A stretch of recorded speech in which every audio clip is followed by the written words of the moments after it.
Do you want to come fish blasting with me? I'll get grounded for a whole day, but it's way worth it because the fish taste so good.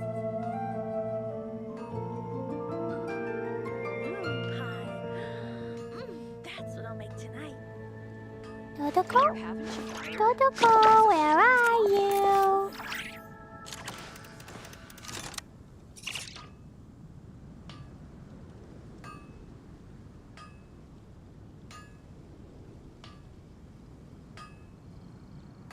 Explosion inside city wall, grounded be thy woe.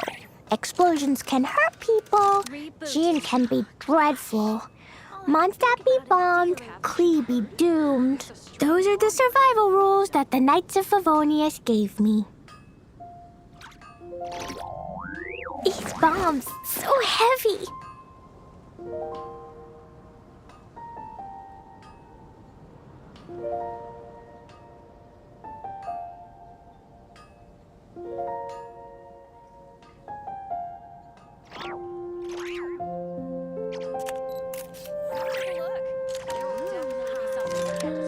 Klee was a brave girl today.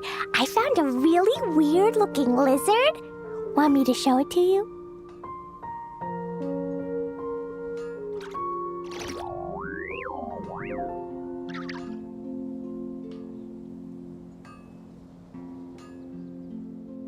These bombs, so heavy. You heard? There's a strange wanderer. When you're high up, everyone can hear your voice.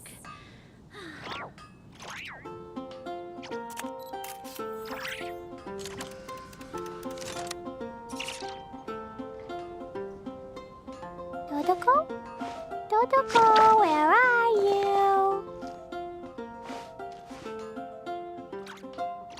Haven't you heard? There's a strange wanderer.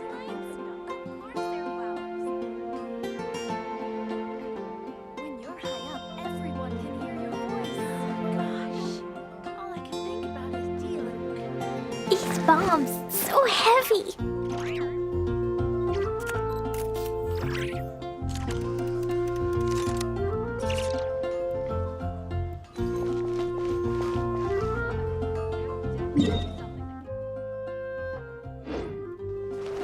Woo!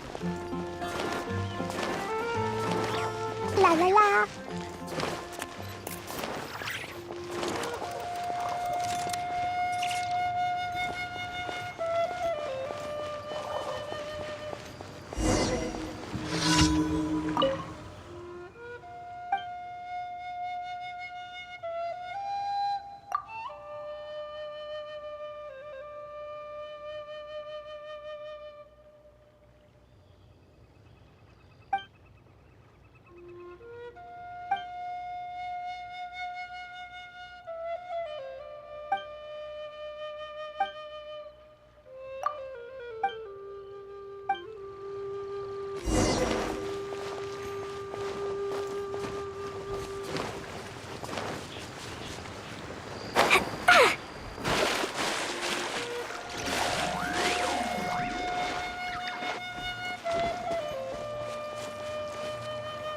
Woo!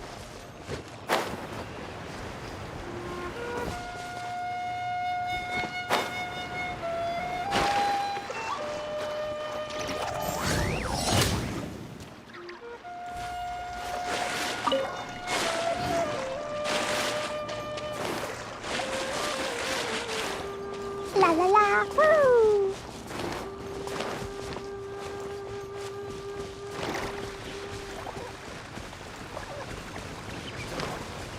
Da da da!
Yeah.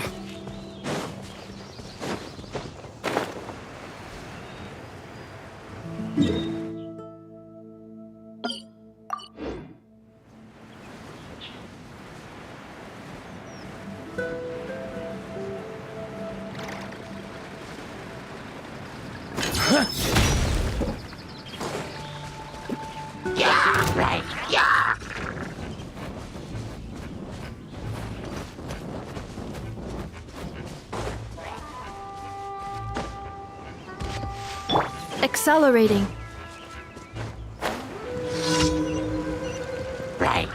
Insulation. La la la.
Boing, boing, boom! Hiya! Ha! Hiya! Ah! La la la!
Try to keep up!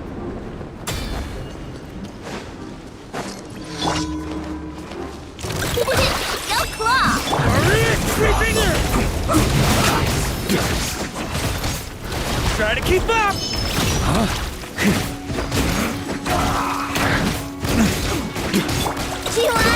Cleanup sequence initiated.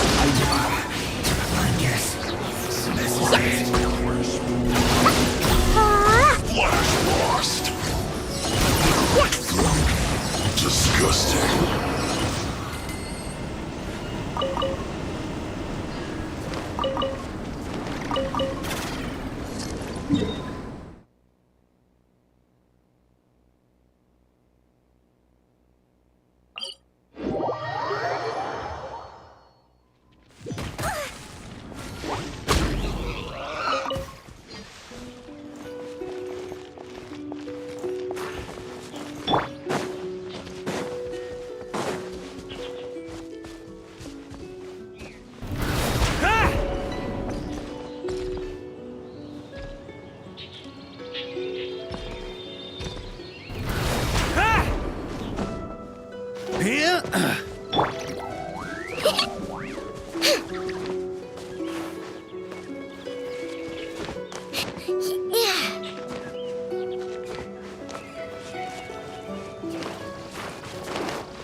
Insulation chamber.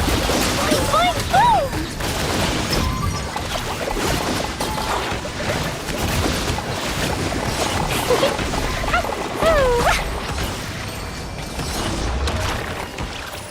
La la la.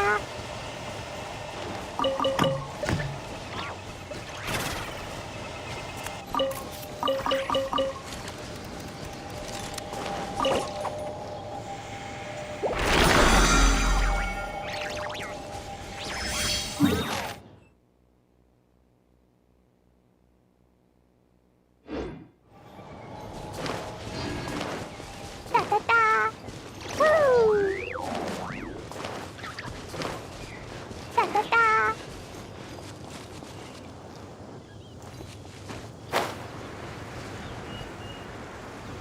There's no way. Another test subject. La la la.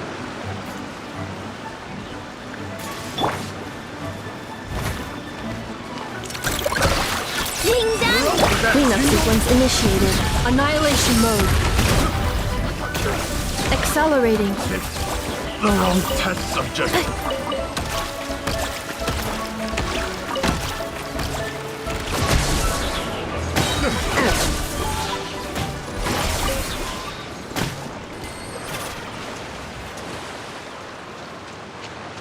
Accelerating.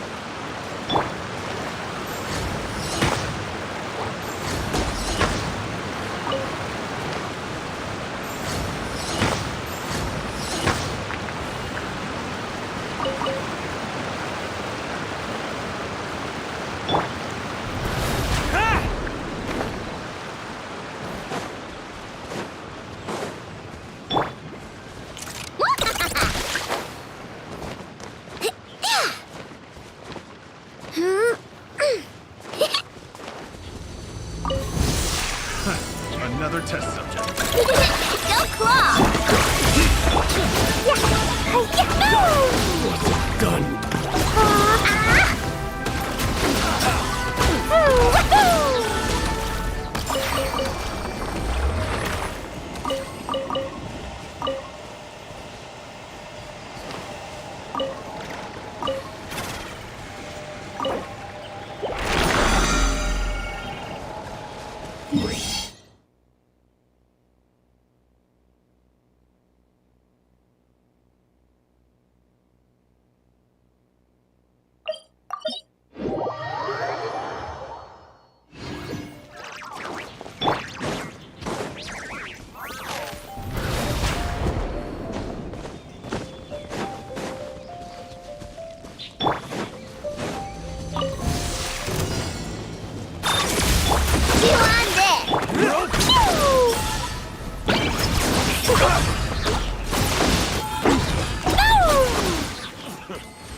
Wasn't done. La la la.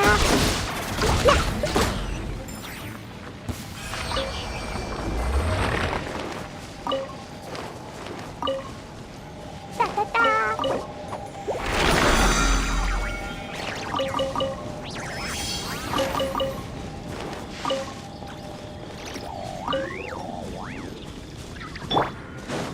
On me.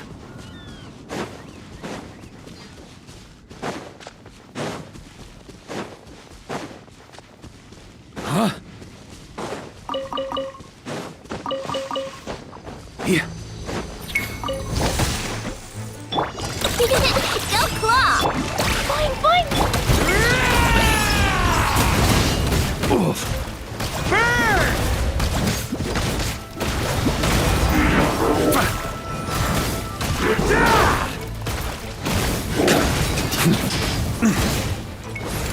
Up the ante! Insulation chamber.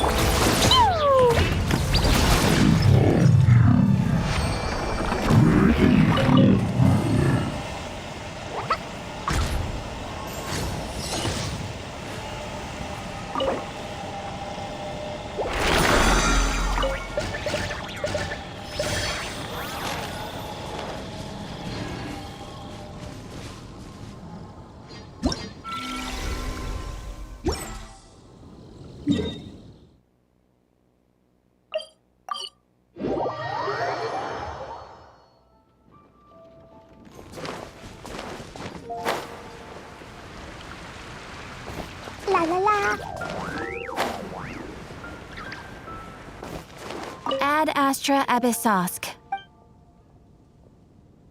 Thank you for completing today.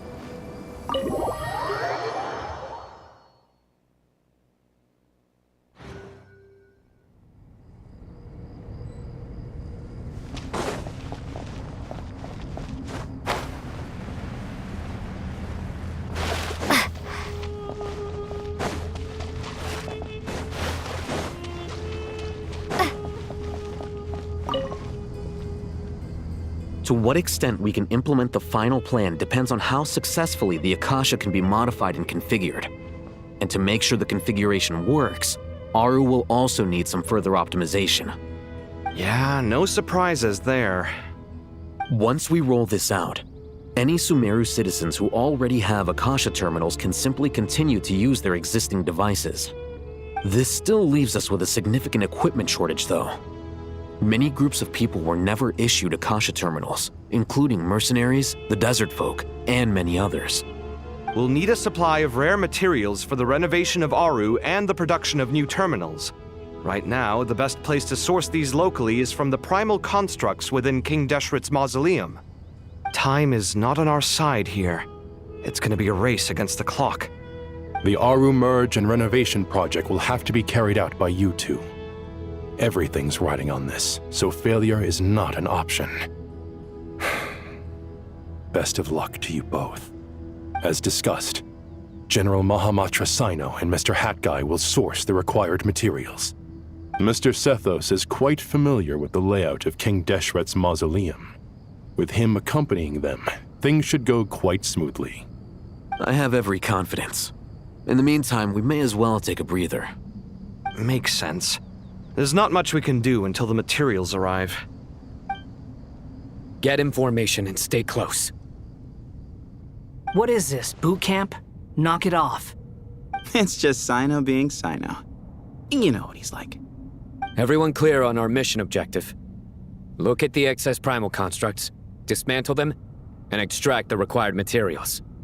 And King Deshret's 7 pillars agreed to this? If they're just sitting there doing nothing, we might as well put them to use. Thoth's words, not mine.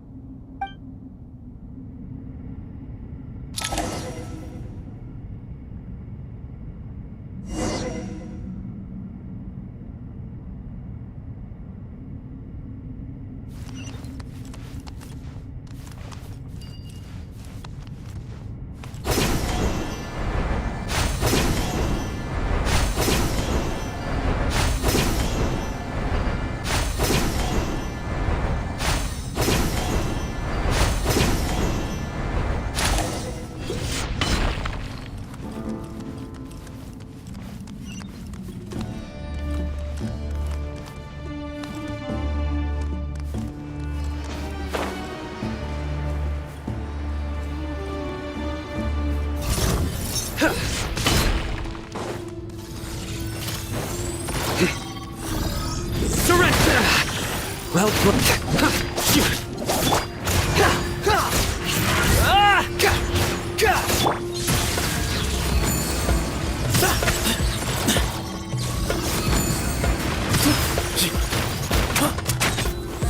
Where you heading? Nowhere to run! Your sins weigh upon your soul!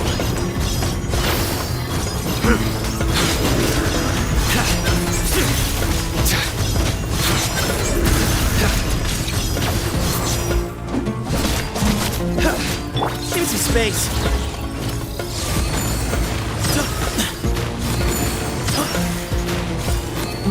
Behind you! Squall Fury.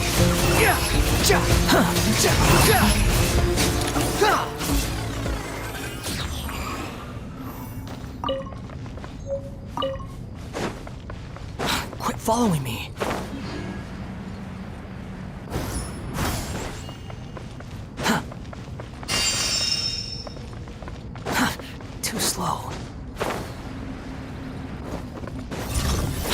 following me.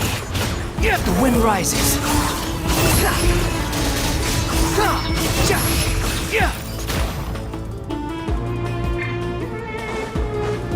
Way ahead of you.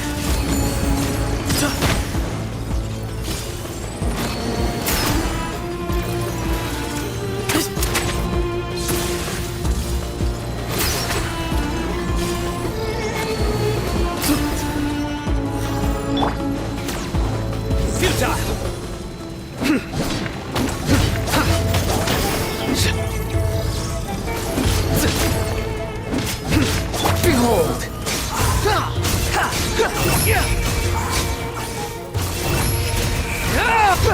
Know your place!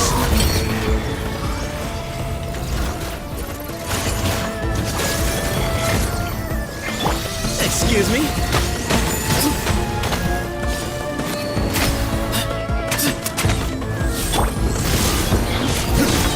Through me, justice is served!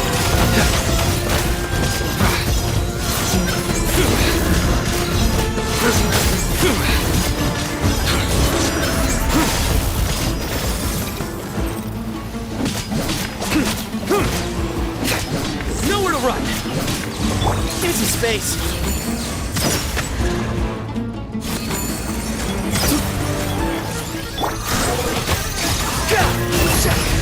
These devices should still be usable even though they're broken down. Let's take them back for the others to review.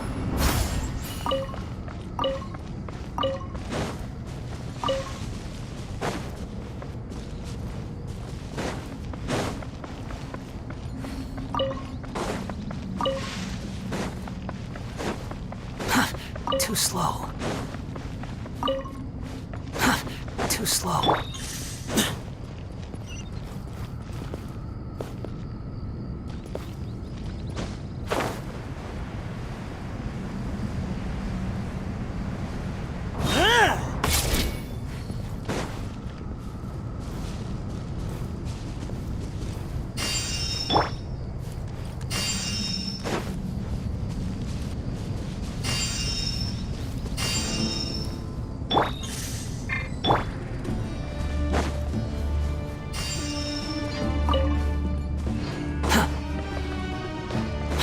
Following me.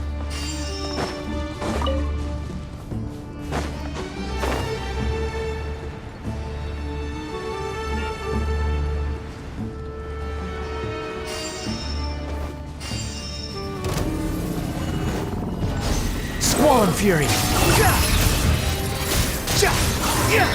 You dare to gaze upon me? Way ahead of you.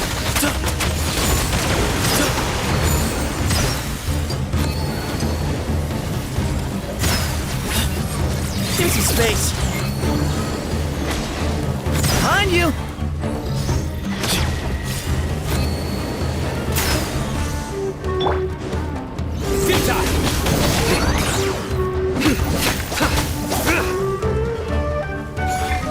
Way ahead of you.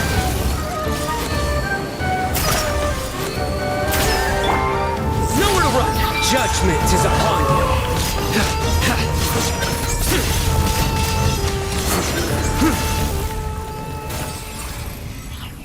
How many do we need again? Enough to make an Akasha terminal for everyone who doesn't own one. I remember you telling me how revolutionary these Akasha terminals were. You've used one before, right? The academia declared the Akasha to be the most powerful and comprehensive wisdom dissemination system in history. That should give you an idea of how powerful it is. Certainly sounds impressive. Neither Hat Guy nor I have ever had an Akasha terminal. Well, if it all goes to plan, that's about to change.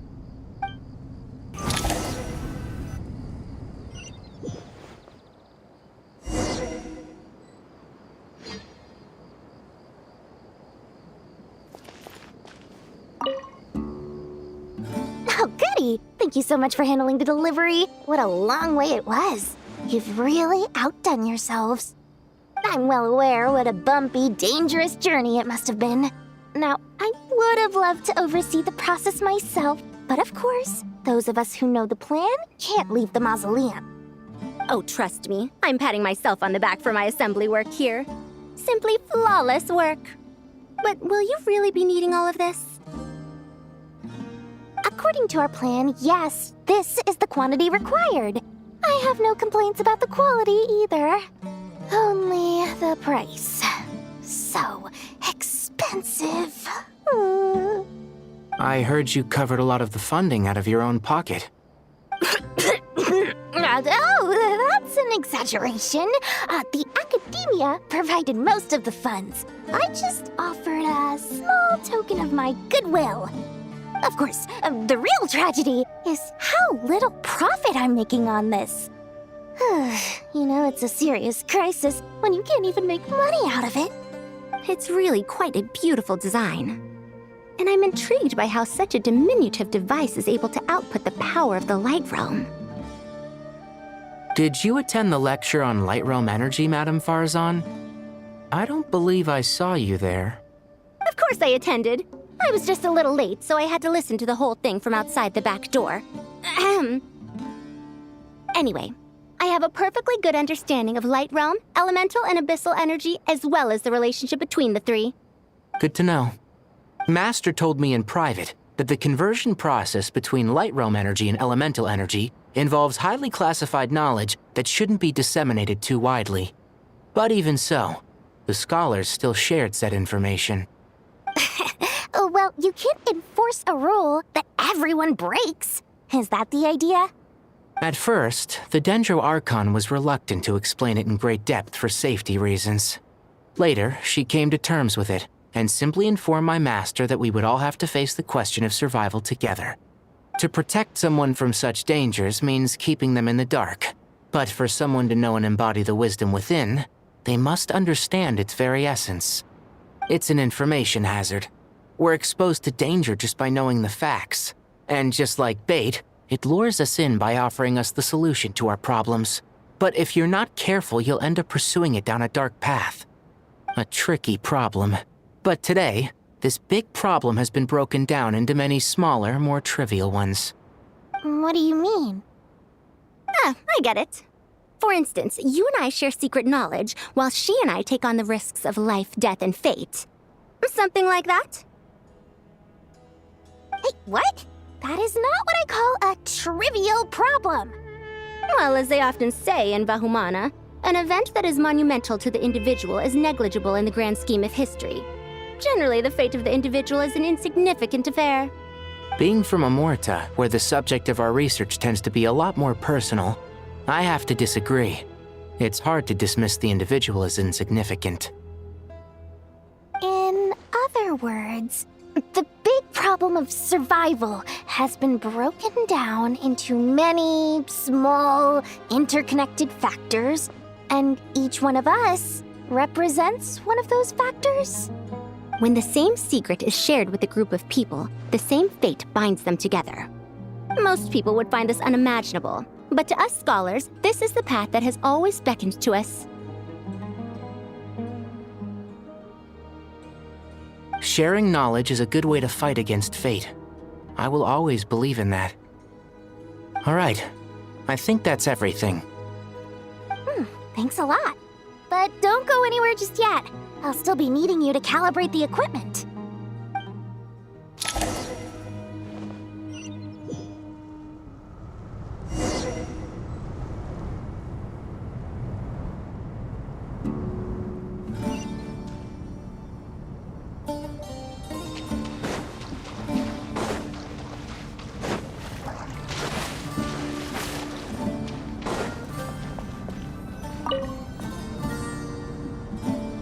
Okay, the materials are ready.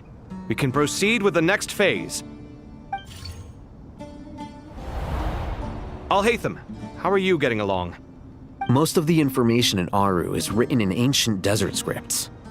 Some of this is written in a tribal language, while other parts seem to be a variant of an oasis script, based on the glyph forms. Oh. Not lost to history, I hope. Some are. All we can do is infer the meaning based on the rules of related languages. Although, this section actually fills in some of the missing historical record. I'm transcribing it so we can bring it back to the academia. After Aru started up, 2 more lines of text appeared here. Can you read them? Humans may not read what is written by the gods, except by not reading. Victory should not be easy to attain, for it symbolizes divine wisdom. Knowledge must not waver, for it has external borders. Is this a clue to solving a puzzle? Or is it being symbolic? You can't read it unless you don't read it. Victory is wisdom. Knowledge is confined by borders.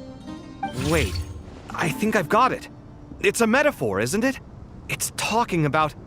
A chessboard.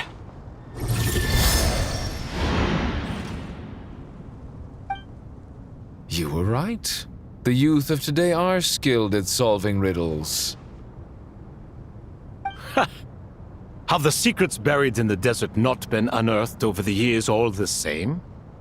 Since Aru is a place reachable through wisdom, this day was bound to come sooner or later. Oh, I've always been against overly cryptic sentences. Don't you get tired of reading and writing all that? Ah, it's you 3. Just in time. We've been delving deep into Aru, and now this board has appeared. I've heard this was how you'd while away your free hours. You must be quite the experts by now in that case. It is true. King Deshret's chess games are some of the most well-loved of all his wonderful creations. If you have ever been to Safhe Shatranj, you may well be familiar with the chess pieces you see here. Is this chessboard supposed to be another visualization of the interior of Aru, then? Naturally. Visitors, everything is ready. Only by completing the challenge on the board in accordance with the rules will you be permitted to overwrite Aru. 1 second. It's not dangerous, is it? Dangerous? Why, yes, of course. I should be the one to go, then. Wait for me here. Sounds like the self-confidence of our present company has rubbed off on you. Don't be ridiculous. I'm your upperclassman, and that means I have to look out for you. I appreciate the sentiment, but a game of chess typically requires 2 players. Besides, I'm sure they won't let things get out of hand. Keeping things relatively safe is in your best interest too, isn't it? Fair enough. I mean, you guys are controlling the difficulty, so please don't go too hard on us, all right? Ah, but Bennu said he wanted to put some respect into these whippersnappers. All right, all right. Thank you. Obviously, we'll still try to be careful. This doesn't seem like ordinary chess. Is the goal to defeat the opponent? No, you must enter the board and pass the trials we have placed there. Ready? Let's do it.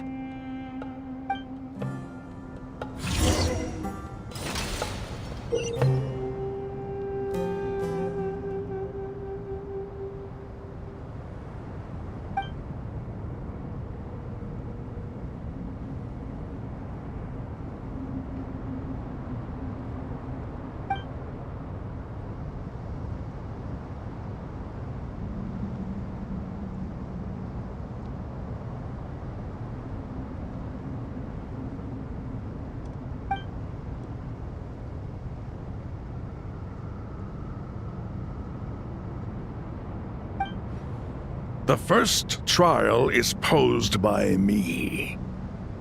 I don't think this is gonna stop us. Ah, but the key to this game lies in working together. Otherwise, you will be deemed to have broken the rules. Looks like it's up to me. Marak, can you open it? King Deshret's favorite primal construct. Living on in suitcase form, of all things. Amusing. Ho-ho! Excellent work.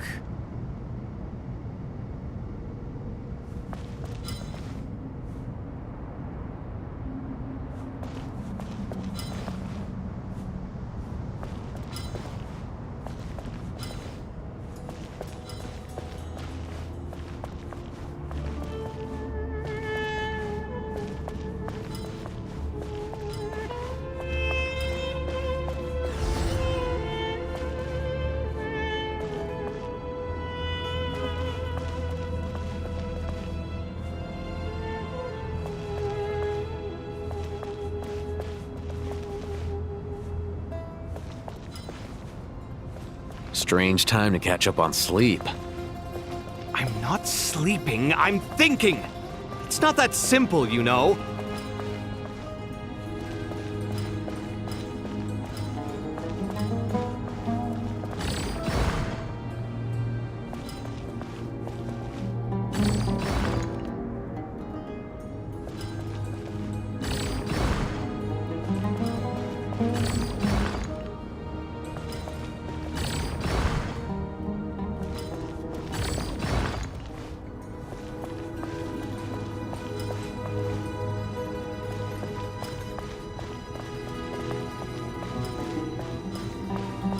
Strange time to catch up on sleep.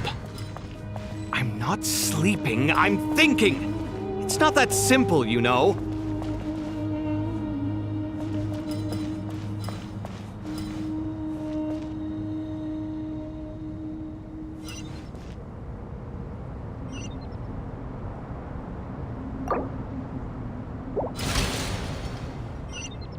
The first trial is posed by me.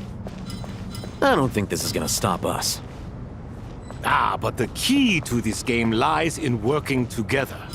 Otherwise, you will be deemed to have broken the rules. Looks like it's up to me. Marak, can you open it?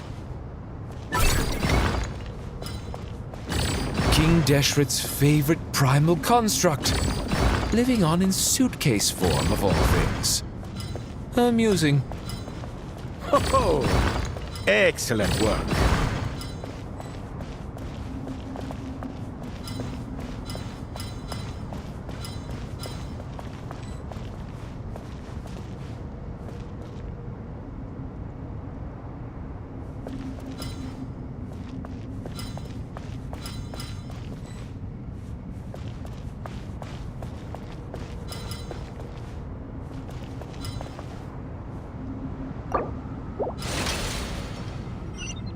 The first trial is posed by me. I don't think this is gonna stop us.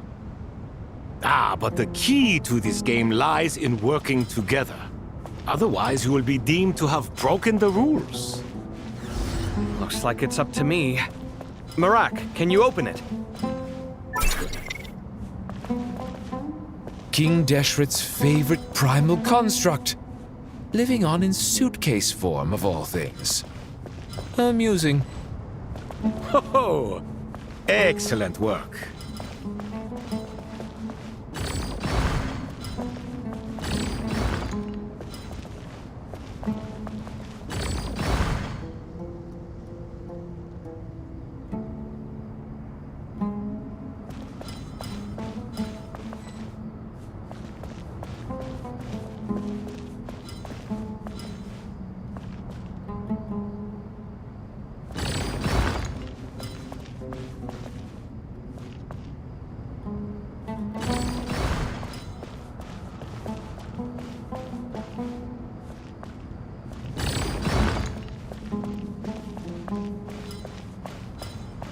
Strange time to catch up on sleep.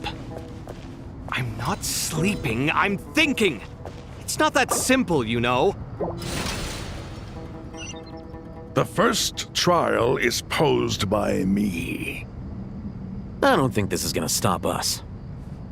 But the key to this game lies in working together. Otherwise, you will be deemed to have broken the rules. Looks like it's up to me. Marak, can you open it? King Deshret's favorite primal construct, living on in suitcase form of all things. Amusing. Ho-ho! Excellent work.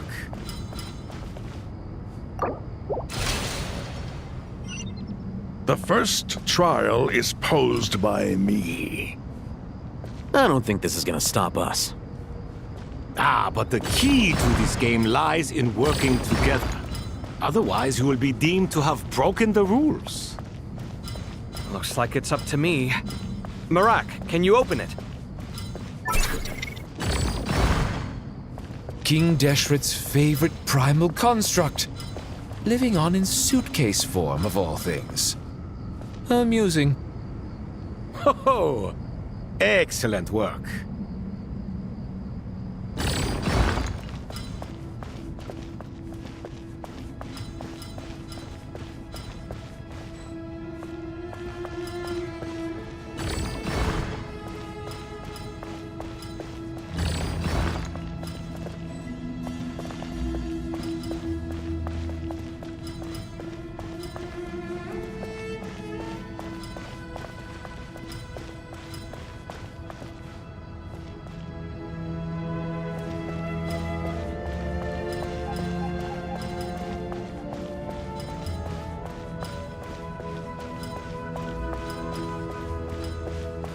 Strange time to catch up on sleep. I'm not sleeping, I'm thinking! It's not.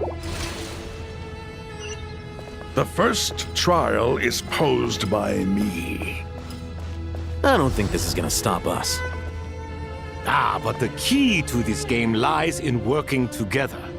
Otherwise, you will be deemed to have broken the rules. Looks like it's up to me. Marak, can you open it? King Deshret's favorite primal construct, living on in suitcase form of all things. Amusing. Ho-ho! Excellent work.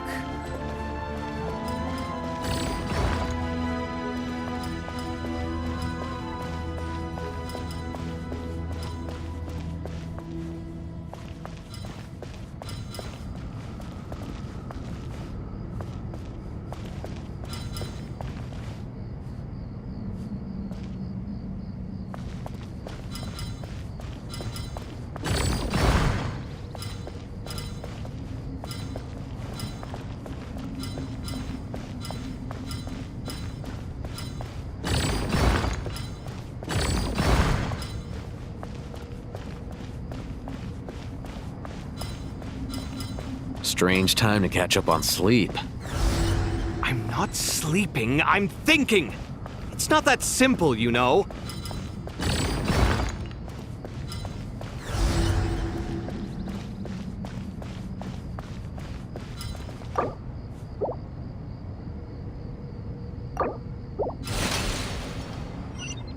The first trial is posed by me. I don't think this is gonna stop us. But the key to this game lies in working together. Otherwise, you will be deemed to have broken the rules. Looks like it's up to me. Marak, can you open it? King Deshret's favorite primal construct, living on in suitcase form of all things. Amusing. Ho-ho! Excellent work.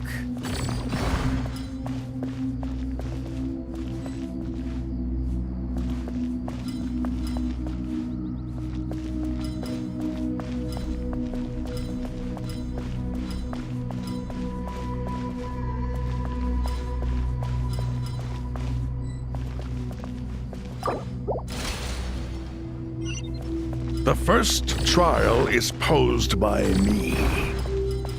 I don't think this is gonna stop us. But the key to this game lies in working together. Otherwise, you will be deemed to have broken the rules. Looks like it's up to me. Marak, can you open it? King Deshret's favorite primal construct, living on in suitcase form of all things. Amusing. Ho-ho! Excellent work.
The first trial is posed by me. I don't think this is gonna stop us. Ah, but the key to this game lies in working together. Otherwise, you will be deemed to have broken the rules. Looks like it's up to me.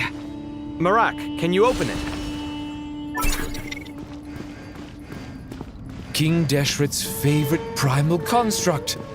Living on in suitcase form, of all things. Amusing. Ho ho! Excellent work.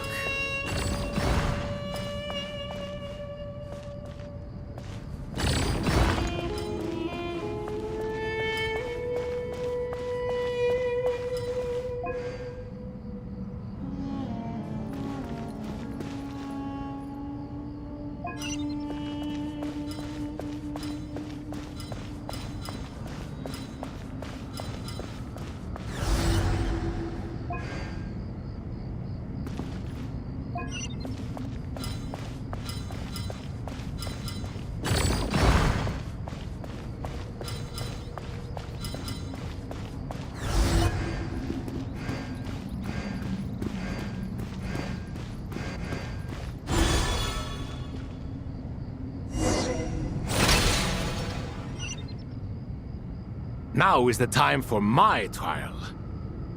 Now, don't be nervous. I'll make it nice and easy for you. Really? Thanks in advance. We appreciate it.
Ibis King, don't you think this all rather inappropriate?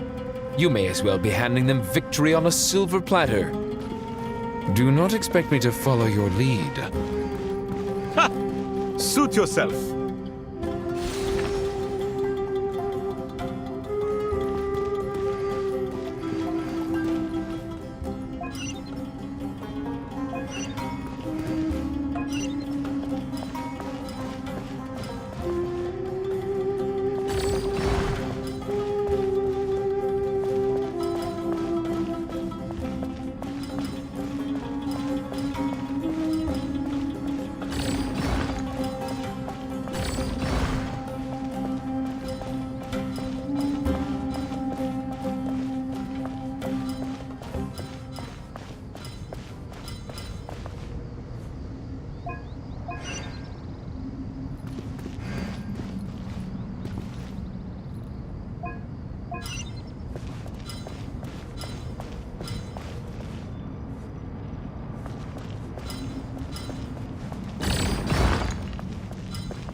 Ibis King, don't you think this all rather inappropriate? You may as well be handing them victory on a silver platter. Do not expect me to follow your lead. Ha! Suit yourself.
Alhaitham, what are you thinking?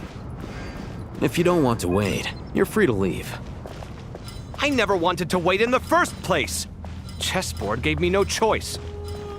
If you say so.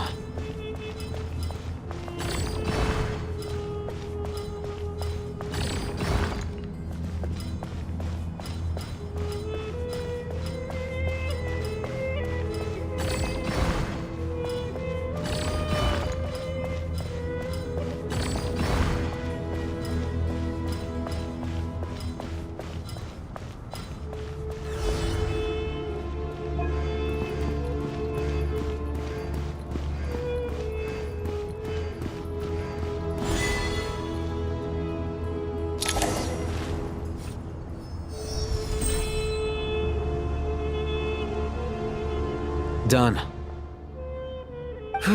Finally. It's over. But seriously, that was incredible! Standing on the chessboard felt completely different from standing on solid ground. And also... Oh, sorry. I'll save my thoughts for later. Thanks to the three of you for helping us out with this. Is it just me, or were you giving us quite a lot of guidance along the way? We made but a humble contribution. You lived up to our expectations. Bravo! Our aid was not given for naught. In addition to the existing functions, I'd like to ask you for another favor. Since Aru's interference shield can cover the entirety of the mausoleum, it should be possible to extend its range even further. Perhaps you can find a way. So, building upon the existing functions to... Ah! I'm with you! Imagine for a moment. What would the ideal outcome look like if this function were compatible with the devices? I agree. This is the best solution possible. Please, everyone, we beg you to help us. Me, oh my! Well, since you ask so very nicely, I suppose... Goti? Croco? What do you say? Naturally.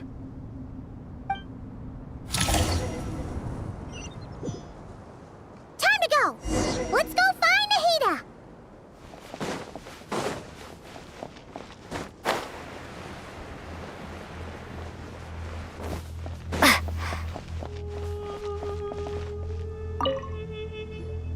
There you are. Miss Nicole truly is an angel. She shows great wisdom in guiding others, and she has already sent word to Natlan on our behalf. She said that while the other members of the Hexen Circle are busy with important work, she is quite free, and she is more than willing to accompany the people of Sumeru for the entire journey. Oh, yes, Nicole, all right.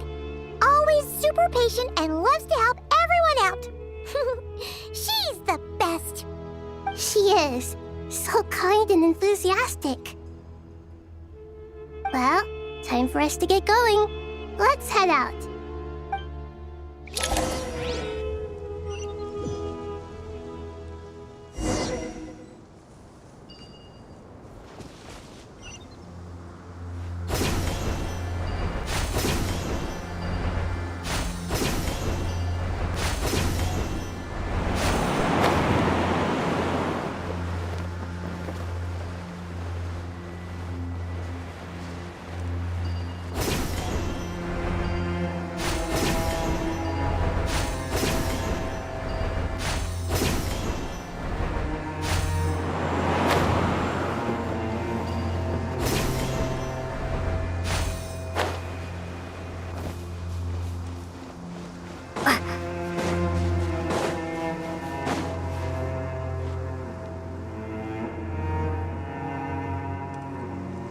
This should be one of the closest places to Natlan in all of Sumeru.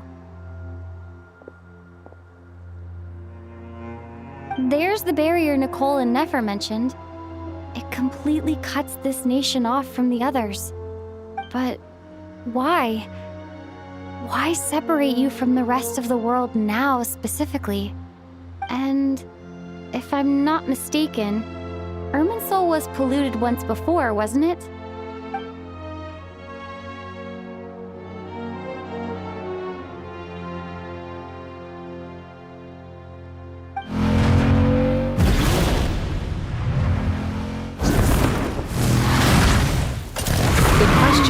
I'm wondering the same thing myself. That voice.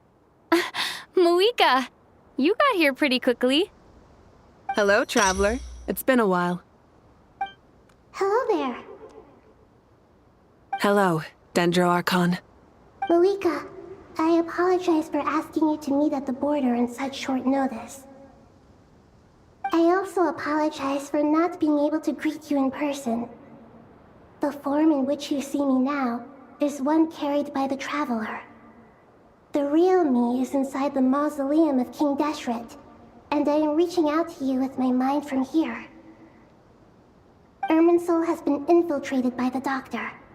We must be on our guard, as he can spy on information in the world from within the tree. Fortunately, there is no record of the Traveler in Irminsul, and you are still within Natlan's borders. My records will be preserved in the Night Kingdom, rather than the ley lines. As long as the Night Kingdom remains disconnected from the ley line cycle, the Doctor has no way of knowing my movements. Exactly. So by meeting each other in this way, the meeting essentially never happened. No wonder Paimon didn't come. You were concerned that her activity would be recorded by Irminsul. The Natlanese have heard about the situation in Sumeru. With the borders sealed off, merchants have been forced to stop their shipments. It's pretty serious, and you're the ones bearing the brunt of it. I'd like to address the question you raised at the beginning. I can offer a brief explanation, although it will sound rather cruel. I don't reach this conclusion gladly, but Irminsul predates the heavenly principles. It existed long ago, when the dragons of Natlan were at the height of their power. So even when the people of Sumeru became ill because of pollution, it was not a critical issue from the perspective of Irminsul itself. As long as it continues to function normally, the barrier will not be activated. But this time, the Doctor's invasion has directly affected the tree. That is what caused the barrier to deploy. The heavenly principles established a rule that when Irminsul is plunged into grave danger, a portion of power will be reserved to isolate Sumeru. That way, even if Sumeru is destroyed, the outside world at least has some time to catch its breath. We'd certainly need it. The heavenly principles created almost everything that exists in Teyvat today. To them, preserving the existence of the world and its inhabitants takes priority over protecting Sumeru. Meaning, protecting Sumeru now falls to you. Yes. My own power may be limited, especially compared to yours. But that doesn't mean that we're just gonna sit around and wait for the end. If necessary, I will utilize any and every means at my disposal. Nicole of the Hexen Circle didn't say exactly what this meeting was about. But after hearing everything you've said so far, I think I can guess where this is going. That's right. Nahida and I discussed it at length. We both know how presumptuous this is, but... You need the pyronosis, don't you? Yes, you guessed correctly. Originally, I only intended to borrow it, but The situation is far graver than I foresaw. So instead, what I ask of you is to please give the pyronosis to Sumeru. Why do you sound so nervous? There's no need to be shy. Surely a gnosis is pretty important to a god. I guess, but it's not as if losing it would suddenly render us powerless. But I'm sure you don't need me to tell you that. With all the nations you've traveled to, and all the gods you've met, you must have realized that by now. As far as I'm concerned, a gnosis is basically an elemental energy enhancer. But I don't usually use it. You know me. I like to think I'm pretty strong without it. Yeah. Not about to dispute that. So you see, you don't need to sweat it. Here, take the pyronosis. Uh-huh. Just like that? Uh-huh, just like that. To tell the truth, I've always toyed with the idea of giving it to someone who needs it more than I do. I know you accompanied Nahida here to try and increase the chance of success. It's a good thing you did, because your involvement is one of the main reasons you've managed to persuade me.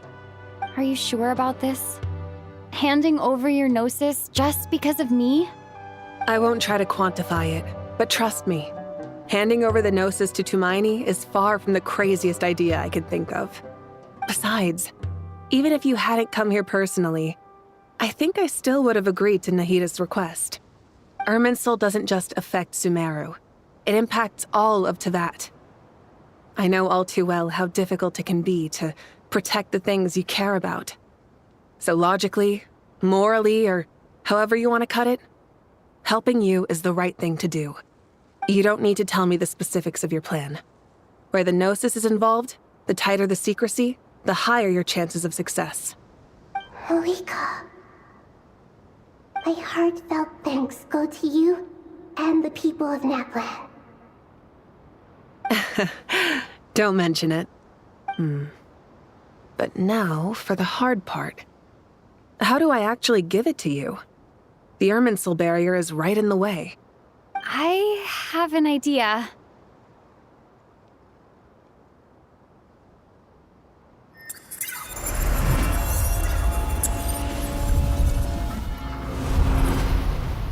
Just as I thought.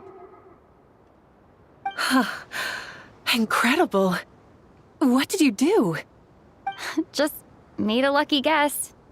This seems to happen quite a lot. Things that apply to everyone else don't seem to apply to me. I figured the same might be true here. Irminsul usually produces effects based on the records it holds. Since the Traveler is a descender, Irminsul contains no records of her, and thus has no way to impede her. Is that right? You really are full of surprises. Catch. Whoa! Thank you, Moika. Thank you for trusting us with something so important. All right. No need to get so formal. It's not like we're strangers. Besides, there's still one problem. You might be able to pass through the barrier, but I don't know about the gnosis. Any other surprises for us, Traveler? Let me try something. I have the pyronosis in my hand. It feels strangely ordinary, not particularly heavy. And yet, this tiny thing symbolizes the mighty authority of a god.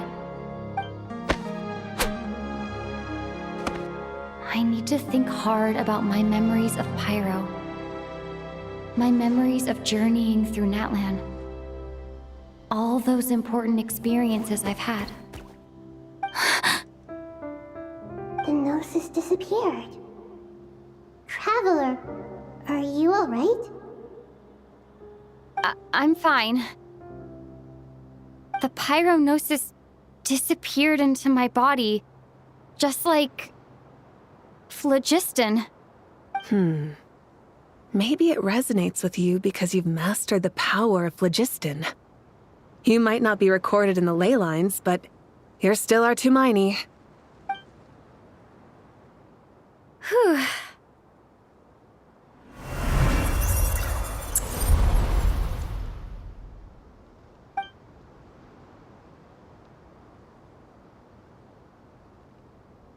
Please allow me to express my gratitude once again, Malika. Pleasure. Well, I've given you all the help I can. The rest is up to you. Good luck. We won't let you down. Yeah, we aren't about to lose.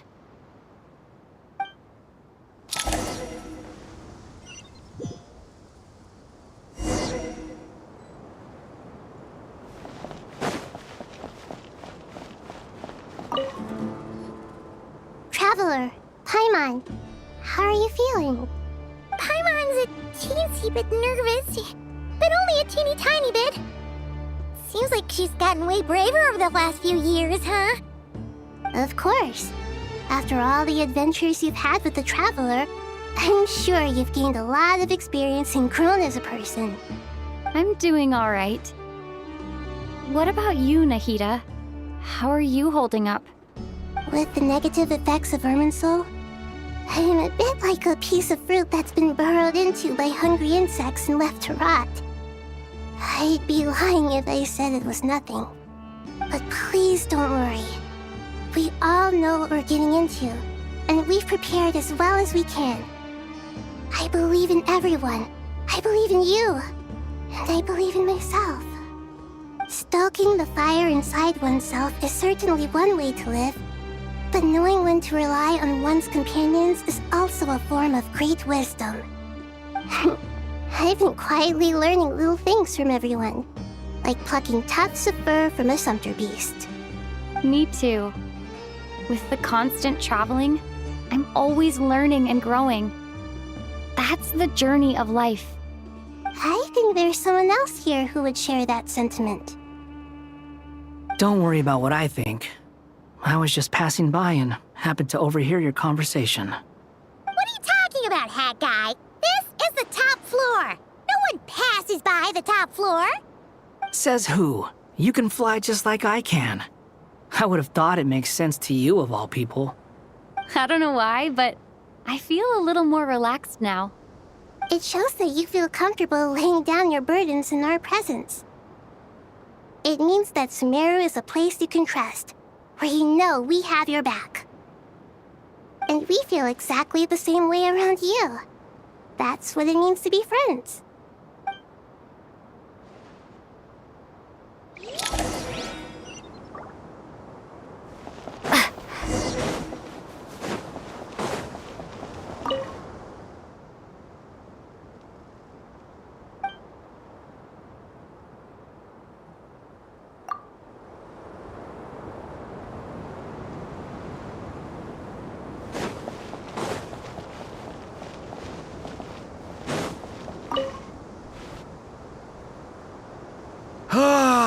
It's finally done.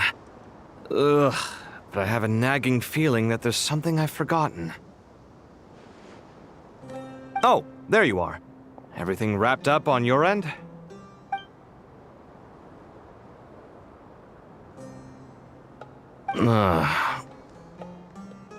Okay, fair enough. That was a pointless question. We were working in tandem, after all. You must really be exhausted.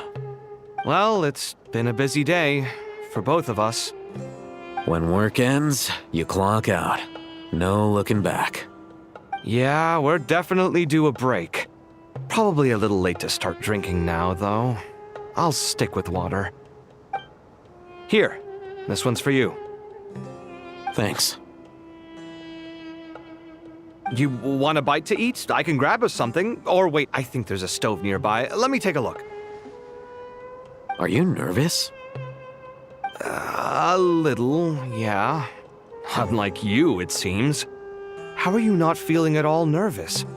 Because everything that happens next is beyond my individual control. I don't worry about things I cannot influence. What do you mean, cannot influence? You're the one who came up with half of the strategies we ended up using. There's only so much I can do. I was only doing my duty. Was it like this last time, too? You mean with Azar and his accomplices?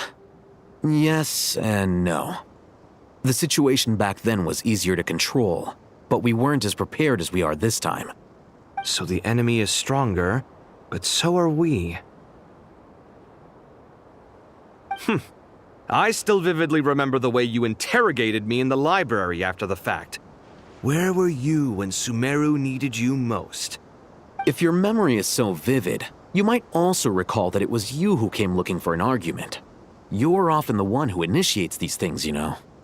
I came for a conversation! I didn't know it was gonna turn into an argument! Anyway, at least I showed up this time. So, what do you think? What do I think? I think we're certainly better off for it. It's good having me around to help out, huh? Absolutely. As a citizen of Sumeru, you displayed a remarkable sense of responsibility in the face of disaster. Certainly feels that way. I just shudder to think how the world would have ended up if we hadn't gotten control of the situation. So, do you think this is what impending disaster looks like? The sky is so clear, and there isn't a whiff of decay or destruction in the air. It's hard to imagine that the fall of humanity could happen on an ordinary day like this. Awful things happen all the time. Sometimes people can stop them, and sometimes they can't. What you and I have done is increase our chances of stopping this one. Lofty ideals may provide no defense at all against nihilism, but perhaps little decisions can. Oh, nothing. It's nothing. I hope everything works out tomorrow. It will. As long as we stick to the plan, our chances of success are good. It's really strange. You're my junior, yet you always seem to act more like an upperclassman than I do. I think it's mostly a matter of temperament.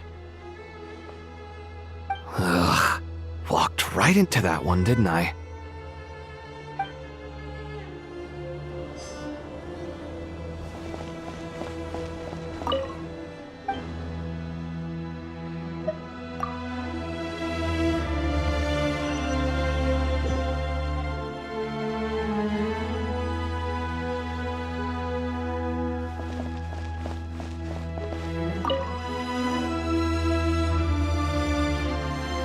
We'll make our move after sunrise tomorrow.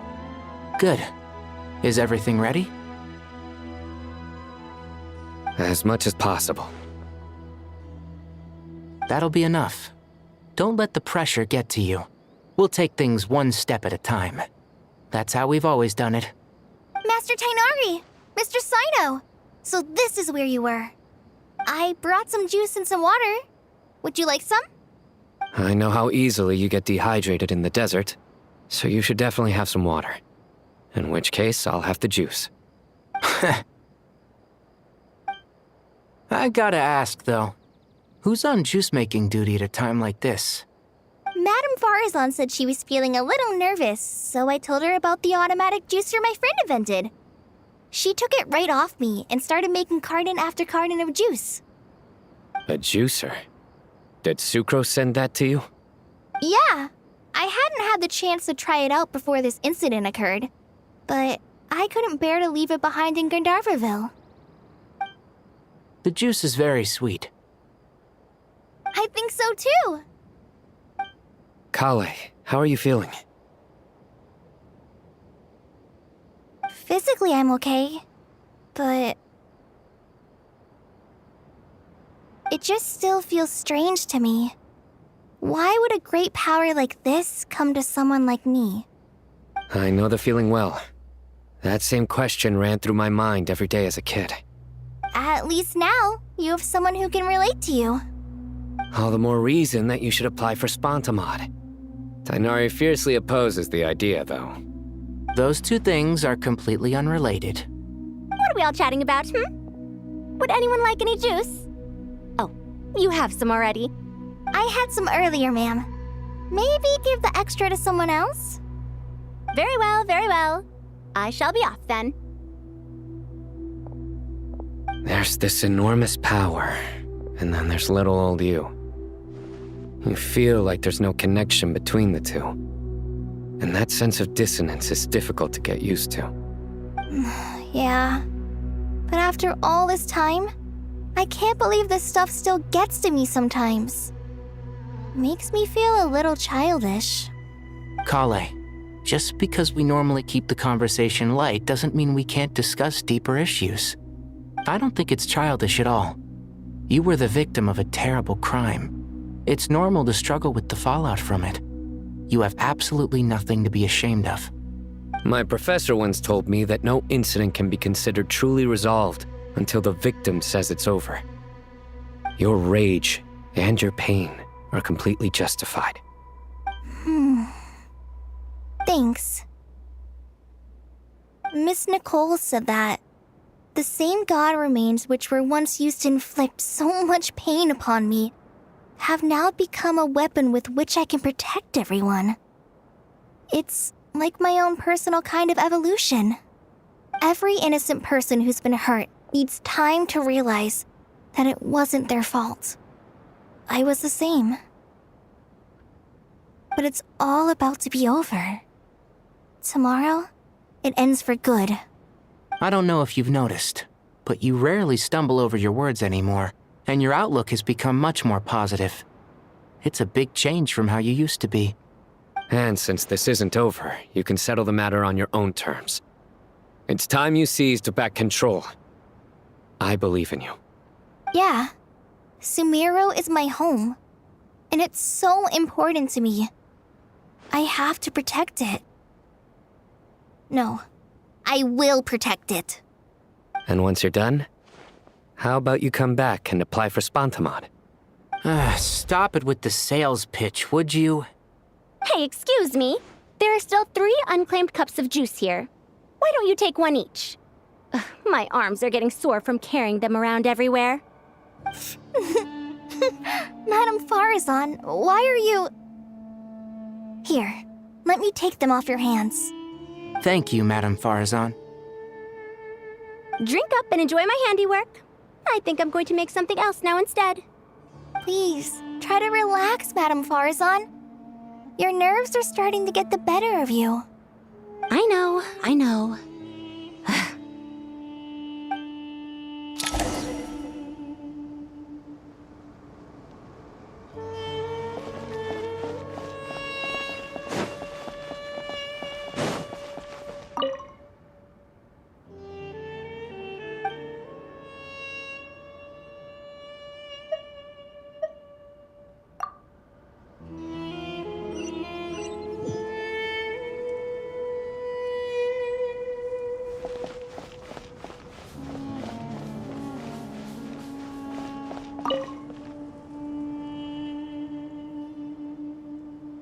Something on your mind, Miss Nefer? Nothing in particular. It's just... right now, the future feels strange and unfamiliar. But the future has not yet arrived. How can you say how it feels? Some people know that there's an impending disaster. Others remain blissfully unaware. Each group is imagining an entirely different future while walking towards the same one. But when they get there, they'll still find they feel differently about it.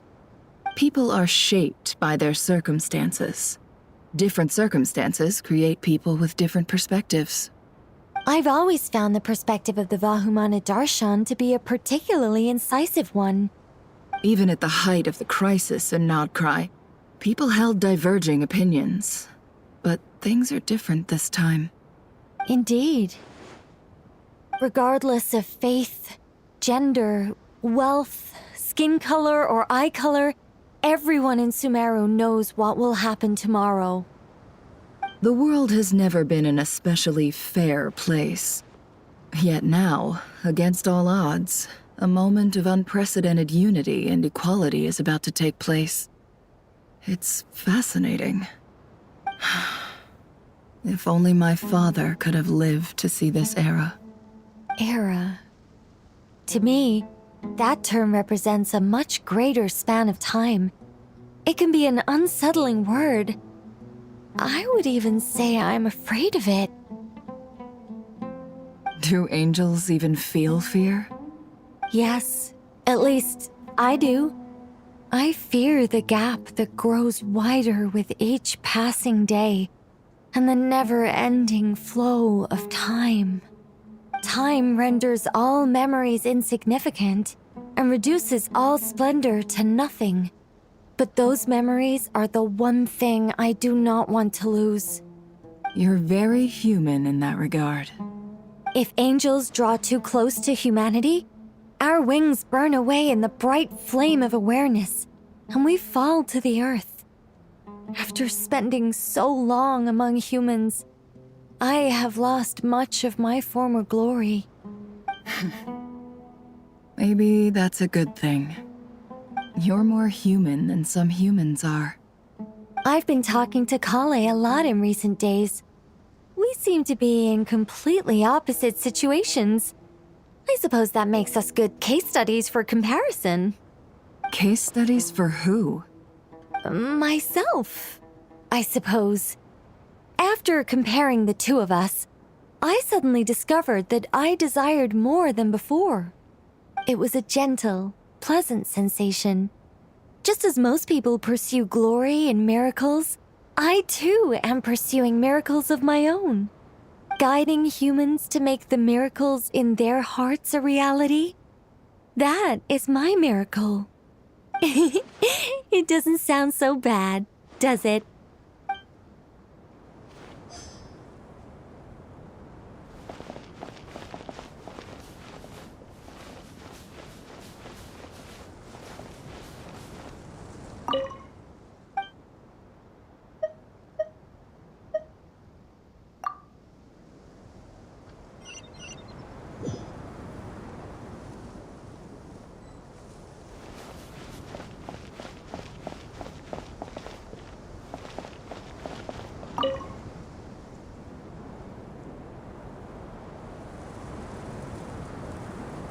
Look at the time. I should head back. I'm so sorry. I was in a hurry and didn't look where I was going. Are you all right? I'm fine. Wait, you're... Have we met? Not exactly. I think we may have crossed paths by the house of Dana before. Oh. You're Hat Guy! From Vahumana, right? You recognize me? The clue's in the name, Mr. Hat Guy. Fair point. It's getting pretty late. What's keeping you up? I could ask you the same question. If I'm not mistaken, all the workload for the Ratawa Hisdarshan wrapped up a good while ago. Well, I have something of a background in Satyavada life, so I was helping the Dendro Archon make some preparations. But I must have lost track of time. Did you find the experience enlightening at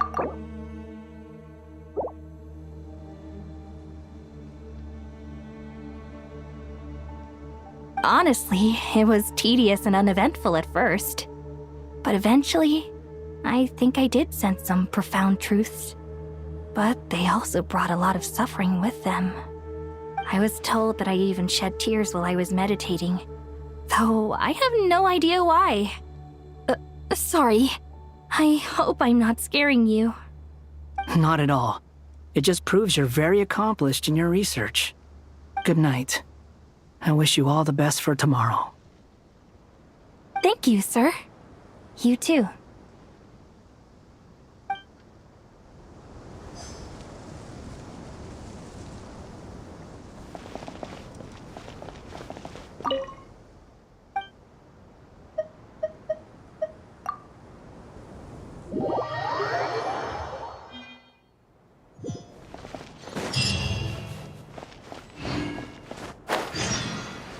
Time to go! Let's meet the others at the mausoleum of King Deshret.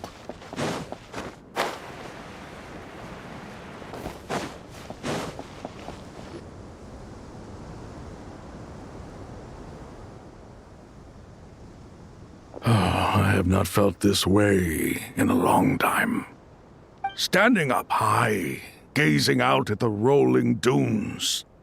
One cannot know what freedom truly means without first losing it. The Golden Slumber truly lives up to its name as a dreamland. Though desert sands exist there too, no mirage, no matter how glorious, can compare to true beauty. Dendro Archon, what is on your mind? I was wondering whose counsel I should seek on the questions in my heart. What kind of questions? So many. More than can be put into words. As I once said to a friend, we look, we see, and we comprehend. But the question still troubles us. What are the many disasters that this world faces but the sum of all irresolvable questions? The biggest question you should be asking is how to seize victory. Yes. Although, I would express it differently. I must not fail. And so the question I am most curious about now is whether the path to victory will be an arduous one. What we declare to be a young sapling, we may, in fact, find to be a towering tree, if we would only cast aside our ignorance and look beyond the veil of time to see her true form. Nahida! We're here! Just in time. The preparations are almost complete. Ready when you are. We're here too. Miss Nicole! Miss Nicole! You run so fast! I thought I'd get a lot of exercise as a forest ranger, but I can barely keep up with you. Sorry, I got a little carried away. Lesser Lord Kusanali, the equipment is ready, and the modifications to Aru are all complete. As discussed during our meeting, Accessing Irminsul via the Akasha is no longer feasible at this stage. There are other options, it's just they're a little more extreme and more technologically demanding to implement. Maybe you should take it from here. The architecture and functionality of the Akasha terminals overlap considerably with Aru. There is reasonable evidence to suggest that one was developed based on the other, or that they both utilize technology of the same origin.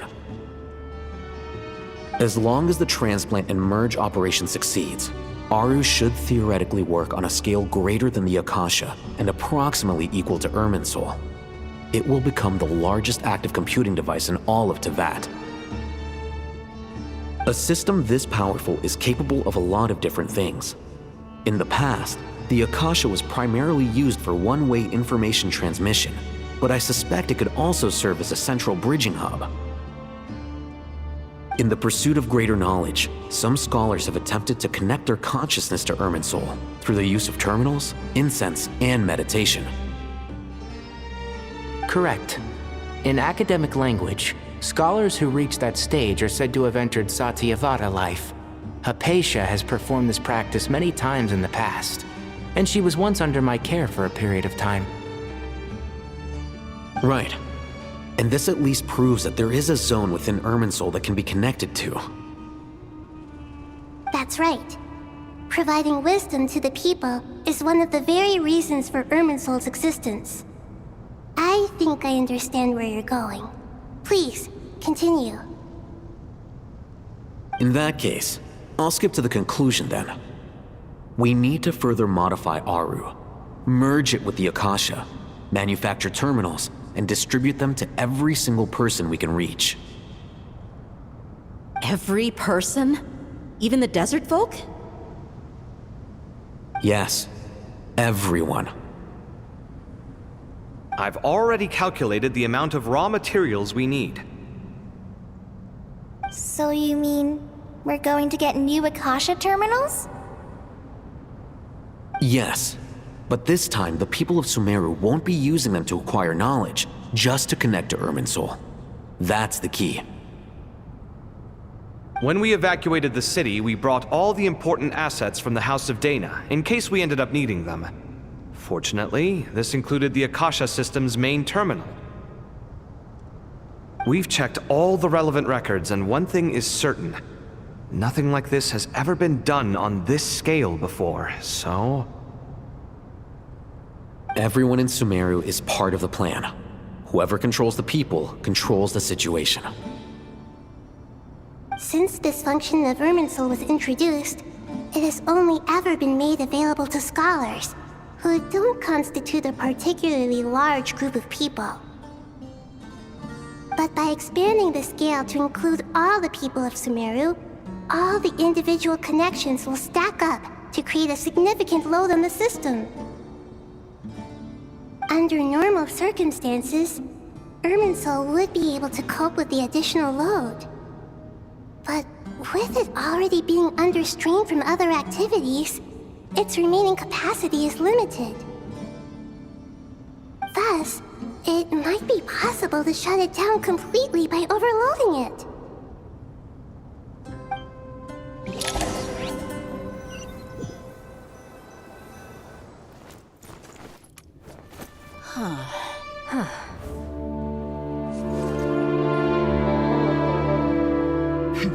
Counting down.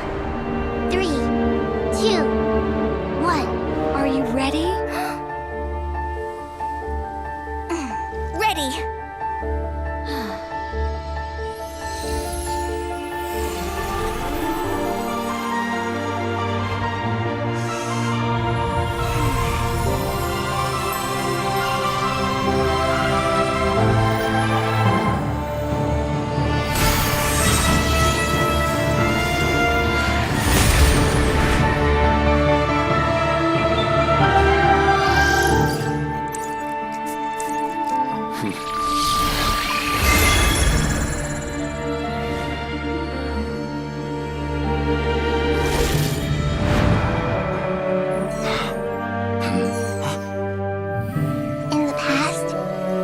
People sought knowledge, they turned to the Tree of Wisdom.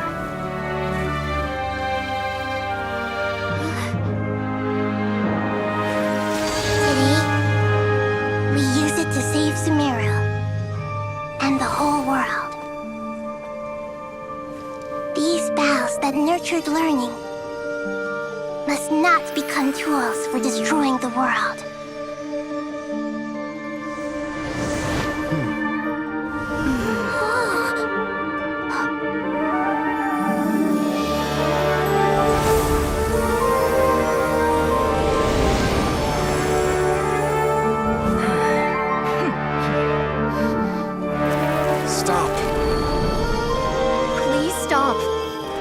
Transformation.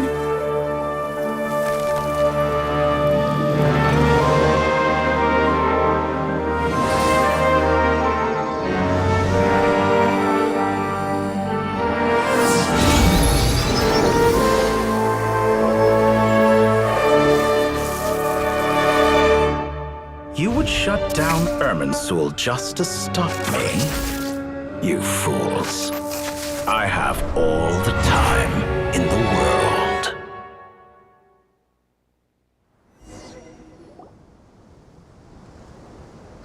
Success! The evil Irminsul tree has stopped growing! Great!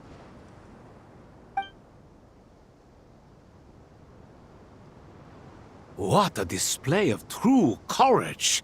The courage to think and the courage to act! I never thought I would witness the shutdown of Irminsul with my own eyes.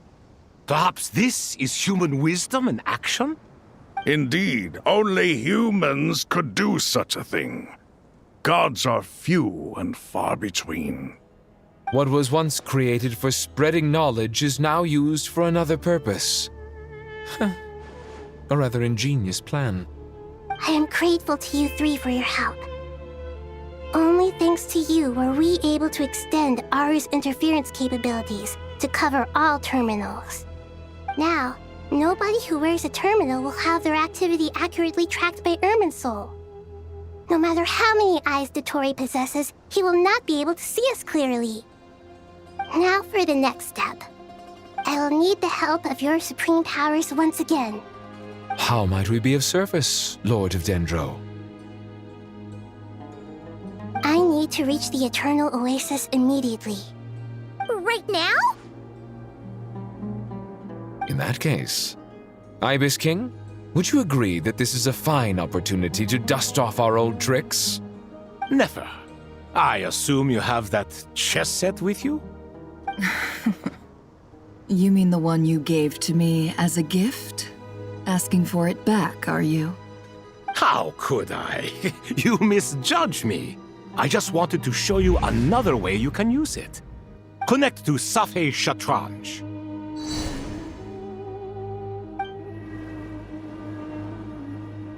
Safhe Shatranj? You mean that place in the desert? Thoth's chess set gains its power from the chessboard laid out in the desert by King Deshret and ourselves. All ceremonies conducted using the chess set must be activated via Safhe Shatranj. In other words, the chess set is an extension of the chessboard. In the past, moving a chess piece was a sacred and momentous act. Transfer initiated. Entering live combat mode.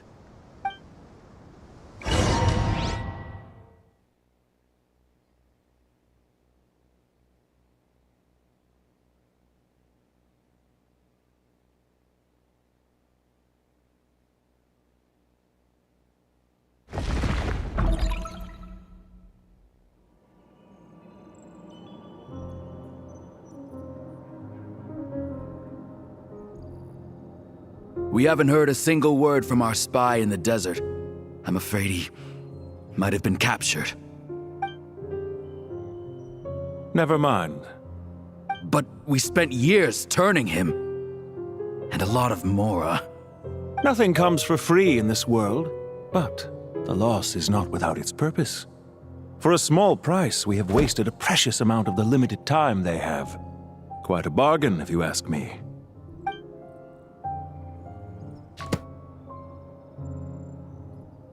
Understood. Weighing profit against loss is a necessary part of life. But to tell the truth, I have been operating at a loss since this all began. Since many centuries ago, in fact. For instance, why would a banker act as the executor of a will? If you hadn't deposited your personal belongings at Northland Bank, I would have no reason to be here right now.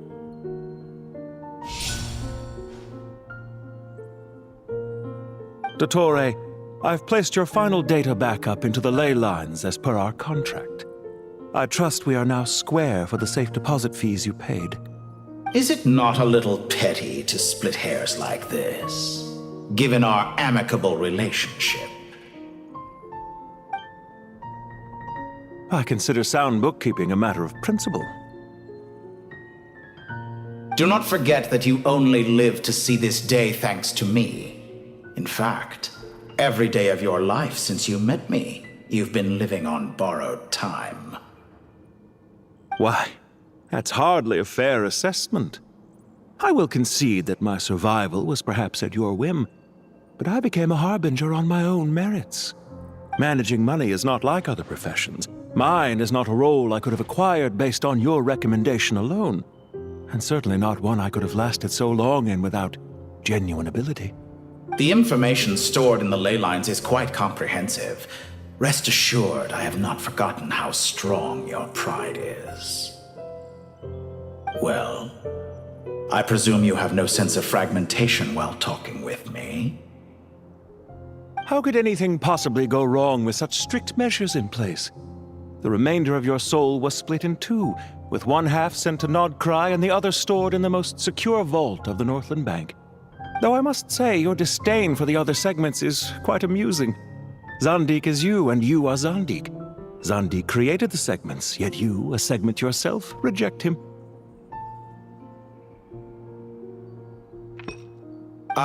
That is, Zandik, created segments of various ages in his later years. To achieve this, he had to freeze time and part with a portion of his soul.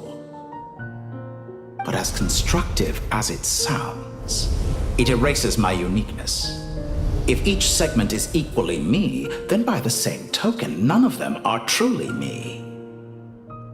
A soul living forever in the past inevitably holds different views than he did in his later years.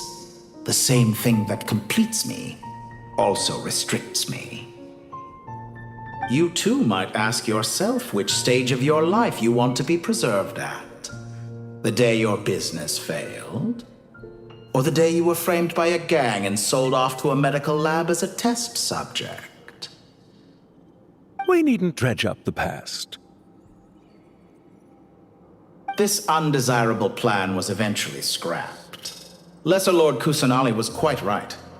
I needed an opportunity to eliminate myself.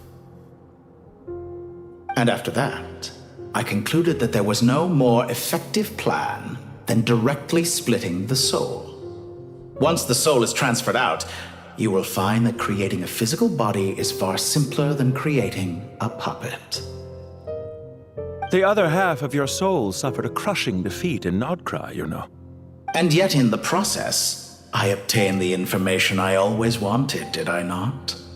Because now we finally know where the best testing ground truly lies. I once thought your ultimate goal was to ascend to godhood. But as it turns out, that was merely one of your experiments. Experiments take many forms. Most people are too eager for success, too fixated on the end goal. They forget that the experimental process itself is just as important. A suspiciously vacant seat, a new face. I trust you can put two and two together. The reason it doesn't exist is because someone tampered with the record. What can I say? After all your efforts, you really did uncover the world's secrets. So, is the new world you promised a lie? No, it never was. I am glad to be able to control Irmin's soul from within. Now I shall attempt to create a new world inside the existing one. Almost everyone faces the prospect of death, but not a single person has ever been able to experiment unrestrained in the afterlife through sheer force of will. I am the only one to have overcome this enormous challenge. Would I not be letting the world down if I didn't make the most of the opportunity to experiment? Clearly, the dividing of your soul did not affect the magnitude of your ego. Out of all the versions of you that have ever existed, this you is the most insane and the most radical. Is that why you chose to work with me? Which was it then? My insanity? Or my radicalism? Could I call myself a venture capitalist without a suitably ambitious plan to invest in? Yours happened to fit the bill quite perfectly. Well then, I must say, while I am surprised enough that you showed up at all, what surprises me more is that you chose to present yourself as my former subordinate, and not as the banker Pantalone. Why make things harder than they need to be? Exposing my true identity in a situation like this would only serve to destroy diplomatic relations between Snezhnaya and Sumeru. I daren't imagine the consequences. Showing up in the name of the original antagonist gives you the recognition you rightly deserve, while also being sensitive to Snezhnaya's predicament. It was an easy win.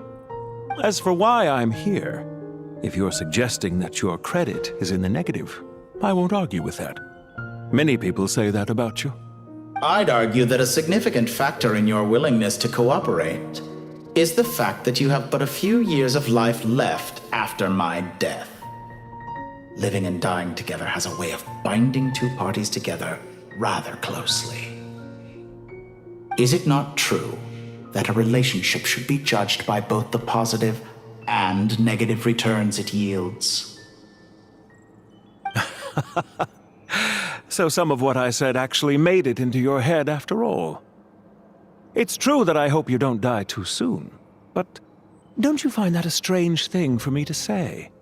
After all, you've already had quite a long life, especially for a human being. Let's not pretend that you're any more innocent than I am. Are we not the same in this regard? We both despise the existing laws of this world, and neither of us enjoy being under anyone else's control. Is it really so greedy to want the world to operate by a new set of rules? Of course not, my dear friend. And as I've said before, mutual interest is the foundation for the most reliable of relationships. You can attest to that. I just hope there never comes a day when I have to work too hard to prove that. Regrader, sir. People have been spotted approaching Sumeru City. How strange. Despite your access to Irminsol's data, it appears the soldiers noticed before you did. They must have found a workaround. Well, Dottore, I trust you know what this means. The fact is... They're coming. They'll breach the city gates any moment now. But even so, I would say Irminsol is a wonderfully convenient thing on the whole. If you do manage to create a new world, perhaps you could plant one outside my office, too. I'll consider it. What do you need me to do? Stall them? The experiment will take time. Stall them for as long as possible. Very well. But you're really asking for the moon here. Have you heard this story? There was once a guilty man, kneeling in the center of a church while an angry mob outside waited to bring him to justice. He pleaded with the gods, begging them to grant him one final request, the chance to finish confessing his sins before he was sentenced. Many suns and moons passed, seasons changed, and still his confession continued, as if he intended to speak until the end of time. Are you suggesting I worship you as a god? Or were you hoping that I might confess my sins to you? Certainly not the latter. That would make my life miserable indeed. For someone who despises them so, you never seem to have any objections to me creating or becoming one. At first, I thought you'd be furious. Concerned I would terminate our partnership, were you? Not at all. You had reasons why our partnership must continue. Don't you find people's attitudes toward gods amusing? A god descends from the heavens and people worship it unreservedly, blindly following whatever rules are given to them.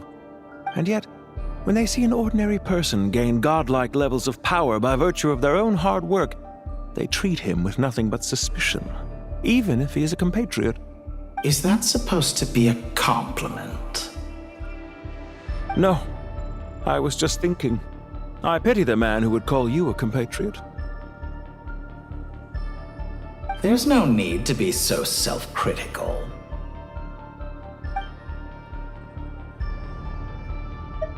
I know it's a little late in the day to be asking this, but how have you been keeping? I'm flattered that you would take the time out of your busy schedule to consider my well-being, Doctor. The part of your soul that went to Nodcry caused quite a stir, sending our organization back to the drawing board on numerous fronts. It was quite a headache for everyone involved. Dear me, I must have caused you no end of trouble. You certainly did. I had the rare honor of being summoned before the Tsaritsa with Pulcinella to answer for myself. A terrifying ordeal. Don't worry, I pulled through. At most, it's a public relations nightmare. I made sure of that. Now I'm curious. How did you explain yourself? Oh, it was quite simple. I just pinned the blame on someone who wasn't there to defend himself. I could hardly be expected to defy the demands of someone as insistent as the Second Harbinger, now could I? How you slander me. You know full well that I am perfectly amenable to reason. There's no question that you are partly to blame for the ruin of my reputation over the years.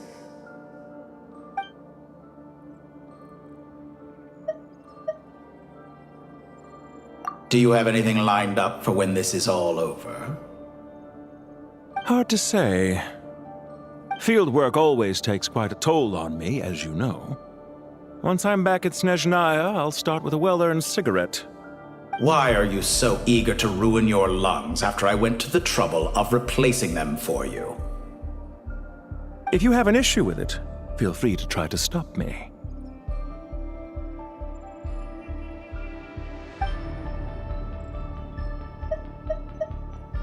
What's on your mind? The limits of humanity. It's a pity. Despite running countless calculations, I find there is simply no way to reduce any further the amount of one's soul required to sustain an individual. It's rare to hear you admit to being unable to achieve something. I beg to differ. For instance, as I've told you before, the original me was prone to motion sickness and couldn't make long train rides. Ah, yes, of course. One of the reasons you often sent yourself out on errands. What are you thinking about now? A new experiment. In the event that my soul was depleted, say we extracted my data from someone else's memories, yours for instance, and then combined it with your intact soul as the base material, what would we create? Such a scenario would be impossible. Oh? As long as your current soul survives, there will be no need to create a new individual. Don't forget, you were the one who approved of the present situation wherein only one Dottore remains. And if you ceased to exist, who would be capable of performing this experiment?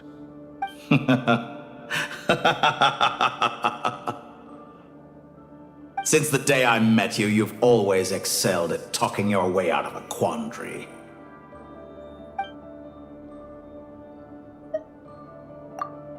Isn't it a little too early to be saying goodbye? Not that I wish to keep you from your business, of course. Very well. Let's leave the conversation there for now.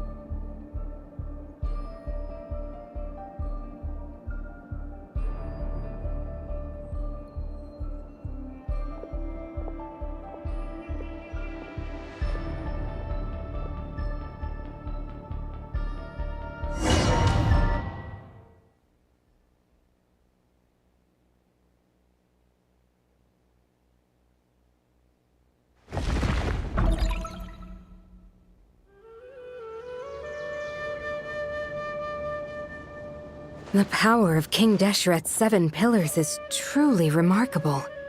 With just a chessboard, you can move an entire unit across the material plane. Yeah, sets us up for a much easier fight. Really makes my day. The last time we stormed the city, it involved a lot more running around. I wonder how many people can say they stormed a city twice in their lifetime. I was just thinking that. I've definitely had more than my fair share of unusual experiences in my life. This is my first time here, actually. We never usually leave Gandharvaville. I hope this will be my last time. Does everyone have to chime in? Can't we just fight? What an amusing comment, my dear lady. Yet humans often alleviate tension via small talk, do they not? Whoa! Why is Candace's shield talking? Because the image on her shield is one of me. And I, of course, can appear wherever I wish to. Huh. Well, la-dee-da. Isn't that fancy? Could I get in on this? You wish for your gauntlet to speak? Why, certainly. Ahem. I think you'll find that it is I whose image is carved hereupon. Thanks. Definitely feel stronger now. You're welcome, my lady. I am glad to lend you my power. Sino, what's the situation? There are troops stationed at every entrance. As we expected. A frontal assault will suffice. Everyone, stick to the plan. We'll take the main entrance. You head for the House of Dana's side door. Move out.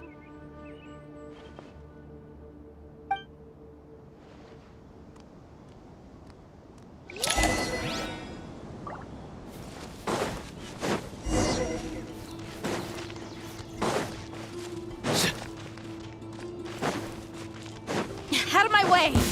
Now it's your Take turn. this! Watch out! Get lost! Whew. Thank you, Jet. You gotta be more careful. If you're not ready to put your life on the line, you can't be certain of defeating your opponent. She's right. Keep your wits about you, Rana. Your sins weigh upon your soul.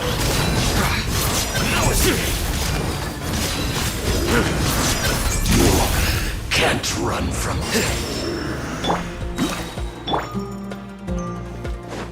Take them out and secure the harbor. Reinforcements will arrive by water. Consider it done. Show no mercy. Nowhere to run!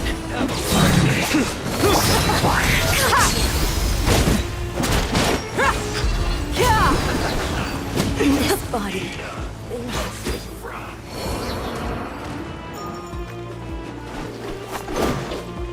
You need to hurry up! Look alive! This one's well done!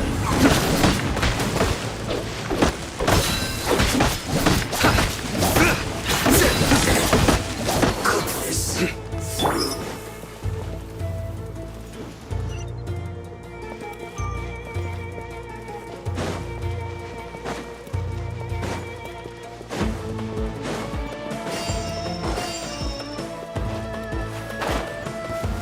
Looks like we're in Buckle up!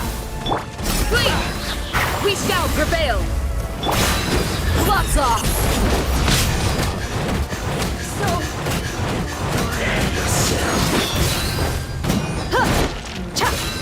You can't run from it. Use the force authorized. You ain't messing around! Let's get it on! Do your work! Do it. Hear my prayer! Save yourself a pain.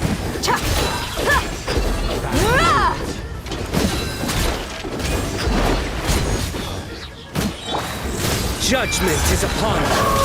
Intel!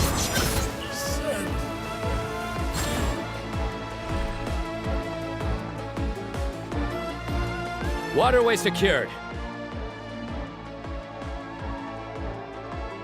Brothers! Sisters! Perfect. Just in time. Welcome. Once we've linked up, we'll continue the advance. The team has arrived at the north entrance, as planned. Good. Press on.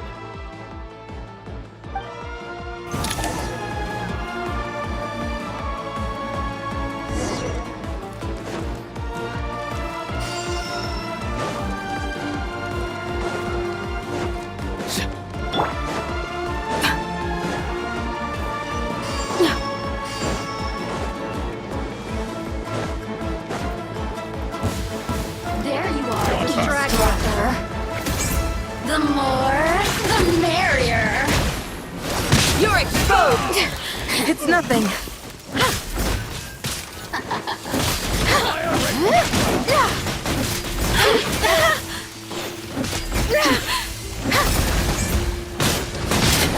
Just a graze. Who can I find who might... Back of it here. Too easy.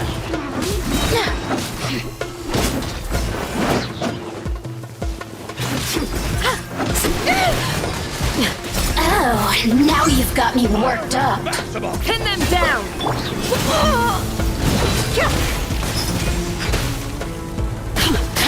You asked for it. Back of it here. The systems shine no longer. Your skull. Surrender!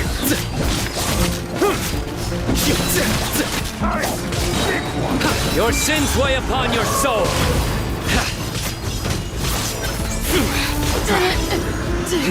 Couldn't fix it.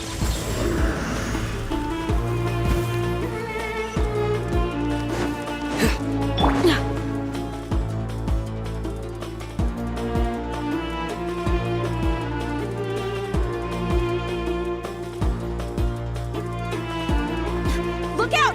It's an ambush! Finally. We need to hurry. Take the middle road now. Mahamacha Sino, area clear. Don't relax just yet. More Fatui approaching from the right.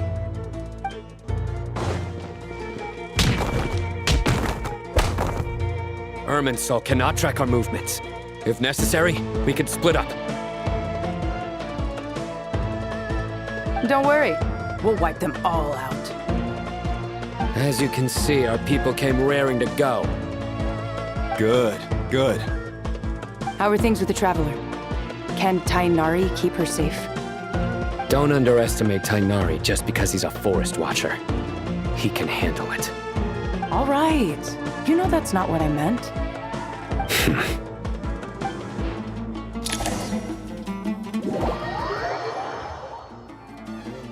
Sino and the reinforcements have drawn the Fatui's fire away. It's our turn. By using a cluster leaf of cultivation, we can pass through certain terrain silently. Good luck with that. We'll just fly up there. Huh? Oh, yeah.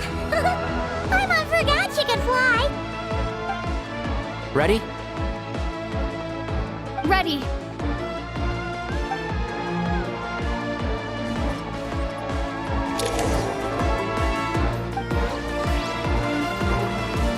One with the force.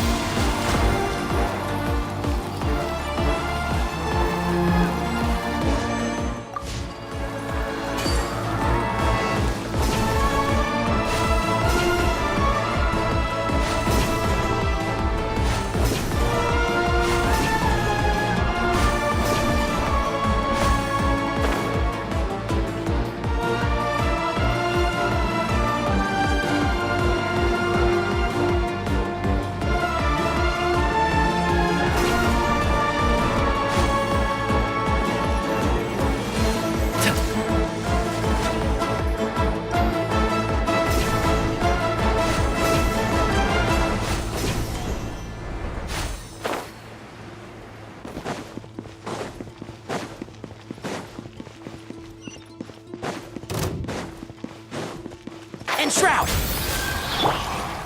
Time! My everlasting flame!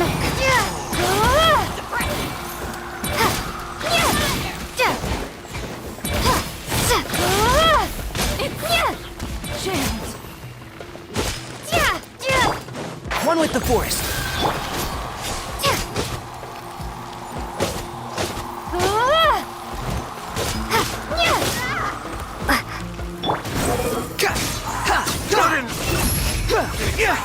So quiet.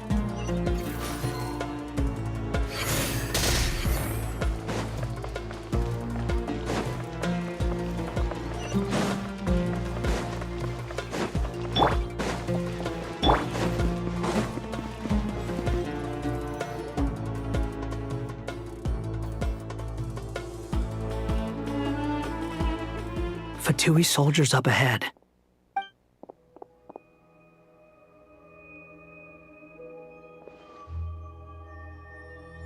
Careful. Prepare for battle. Hey! There's people over there.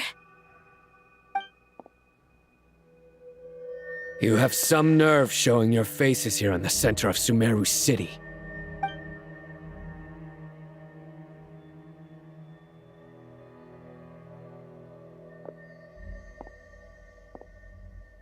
You're right on schedule. Well, this guy sure as heck isn't your average Fatui sergeant. They've stationed quite a few people nearby. It definitely looks like they were waiting for us. But something feels off. Everything about this guy feels too deliberate. I highly doubt he's just a subordinate of Dottores. And he's no mere sergeant. Whatever his rank is, it's high. Much higher than we thought. So you've been waiting for us. But it looks like you're geared up for a conversation, rather than a battle. Very clever, General Mahamatra Sino. I know you're the one in charge of this siege, and I look forward to making a deal with you. A siege? Sumeru City belongs to us! Historically, yes. But things can always change. We have quite a sizable force with us, you know. For instance... There's a Fatui ambush at the north gate. Can you handle him? We can for now. Yes, I'm quite sure both sides can hold their ground for the time being. The battle has not yet reached its climax. But what happens next? Do you enjoy watching bloodshed? Surely some of those here are people you count as friends. Once a war begins, some people must die. I doubt you wish that fate upon anyone you know. Wait a second. It's a trick. He's not even there. Silence! He disappeared. What was that? A ghost? Curses! He was never there to begin with. That was just a shadow projected there to lure us in. Enough talk! Attack! I apologize for being unable to accompany you at this crucial moment, but I am compelled to leave for reasons beyond my control. Please excuse me. Sumeru's General Mahamatra is quite ruthless. It's a good thing I wasn't there in person. Your illusion held them up for a time just fine. But now that they have seen through it, they will realize you were just a decoy. Decoy or not, what matters now is that they will be heading your way imminently. Not imminently. They are already here.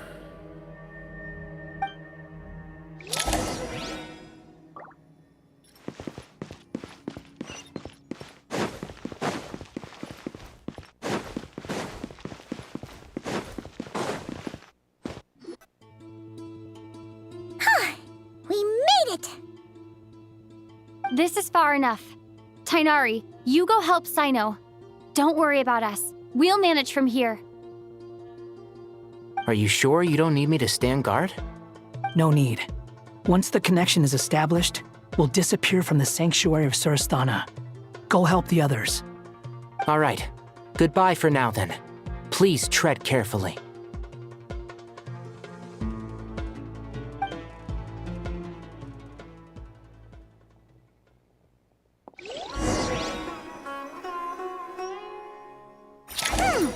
Now where's the interface Nahida mentioned? Come on, where's it hiding? Found it. It's over here.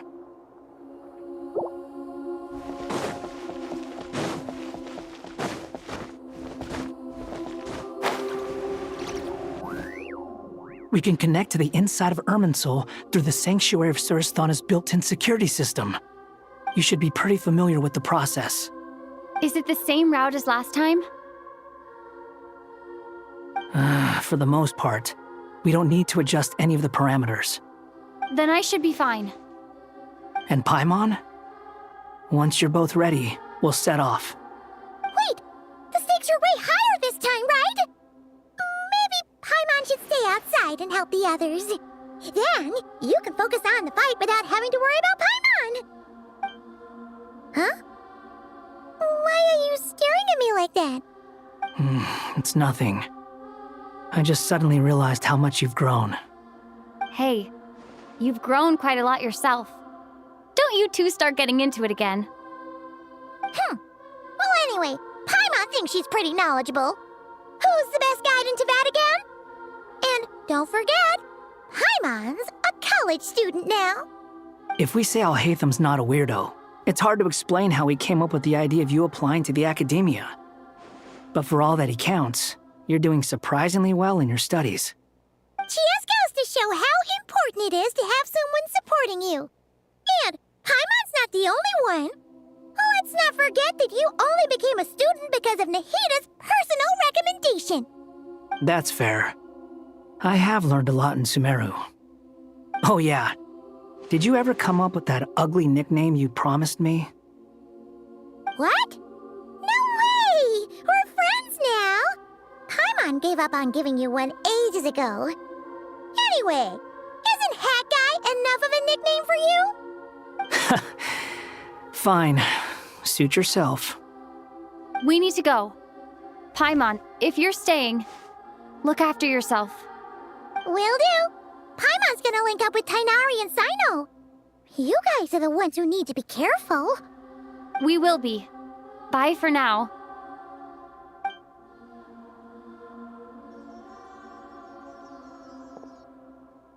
Initiating connection.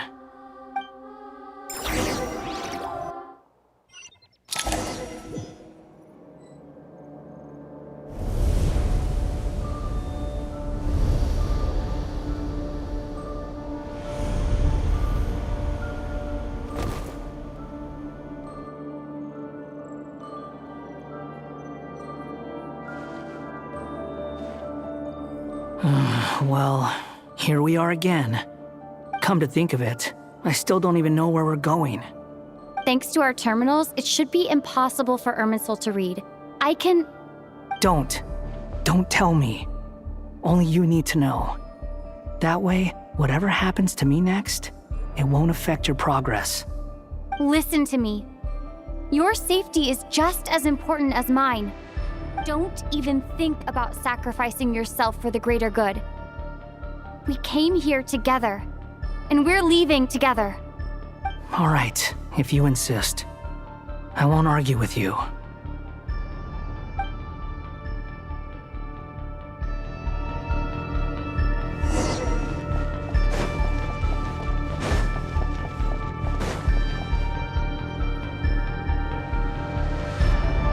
This place looks so different from how I remember. It's unrecognizable. It's a complete mess, like someone's turned the place upside down. Must be Dottoro's doing. Either he's searching for some information he needs, or... It's still changing. He has to know we've entered Irminsul. But luckily for us, he can't pinpoint our location. Be on your guard. Don't let him find us. The red parts have probably been corrupted by Dottoro's power. Don't touch them, or you might alert him.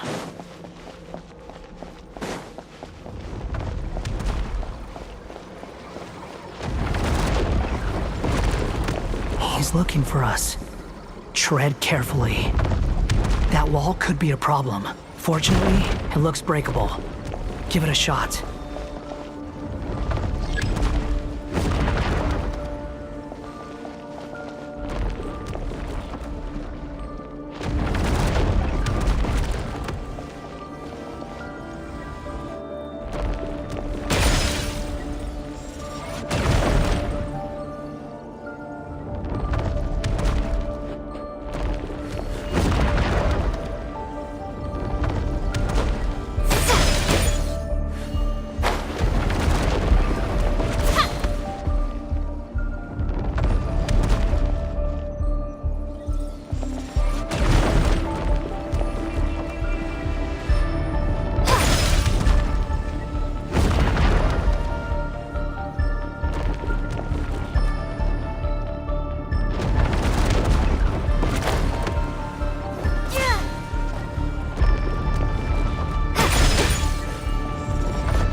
Rises.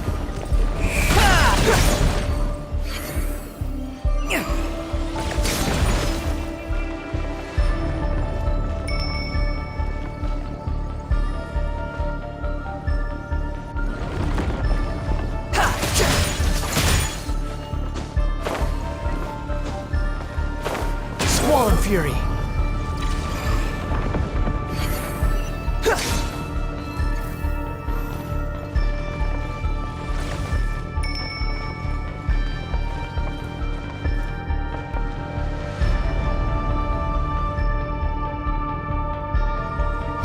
rises.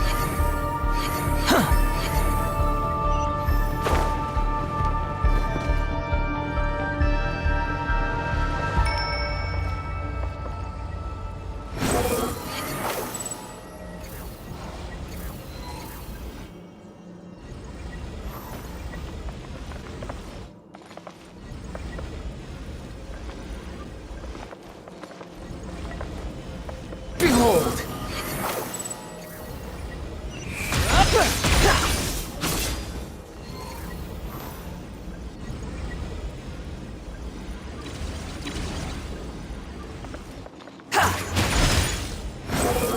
Search for it.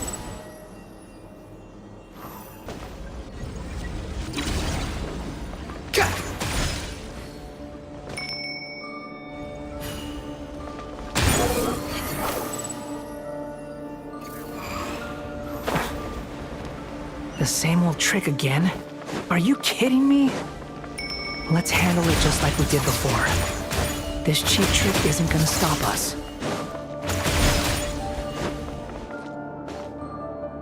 Oh no! It's... A trap! Is that why he was using the same trick over and over again? To get us to lower our guard?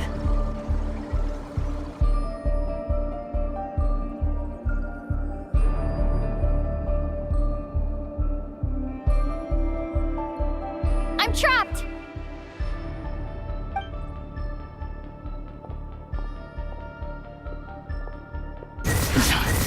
Why won't this thing budge? Hello? Hello? Can you hear me? Nicole? Is that you? Yes, it's me. I'm monitoring your progress from inside the Eternal Oasis, and I have to say, this terminal is simply marvelous. It makes tracking you so much easier. I couldn't see anything at first, but now that you two are inside, I can use your location with support from the terminals to get a partial view of the situation inside Irminsul. It's not the clearest image, but it's better than not being able to help at all. So, here I am. I can't intervene directly, but I can help to guide you out of the jam you're currently in. So please, just follow my lead. Dottore in his current form is a blight upon both Irminsul and the ley lines. Pay attention to your surroundings.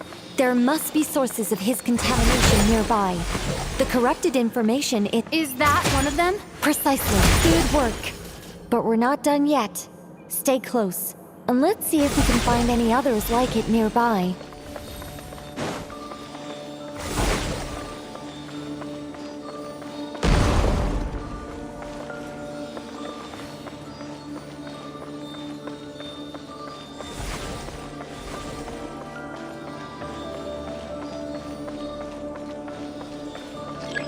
The wind rises.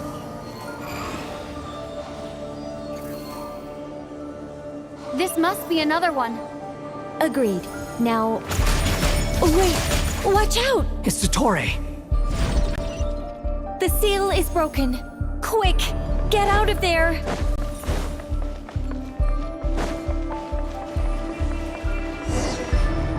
And where exactly do you think you can run to? Wait, what is that? Pursuers! That's gotta be it! Run! Don't let that thing touch you. Dodge that attack!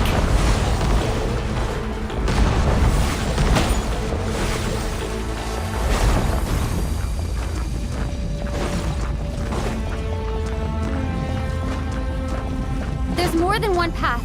Which way do we go? To the left! Trust me!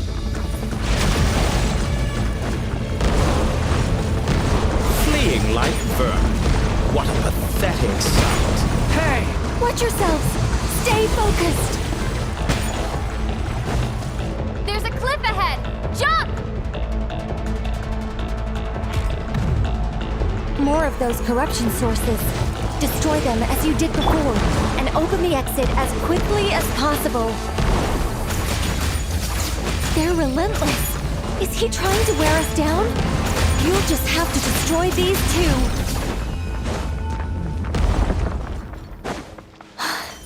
I think the pursuit is over. Hard to say. Stay alert.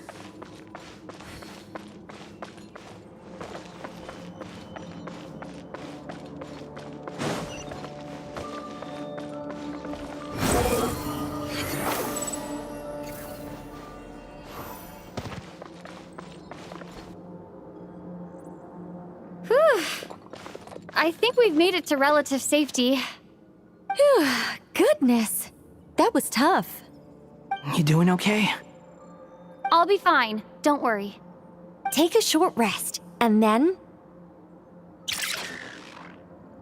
Nicole? Nicole! The connection's been cut. But that means... Look at you supporting one another.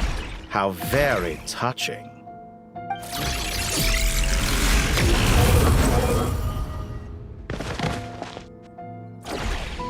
Dottore!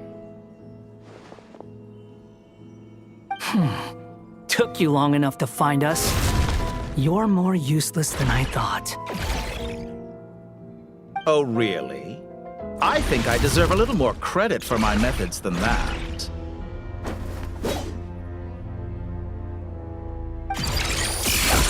Rather than hunting you down, I chose to let you roam free.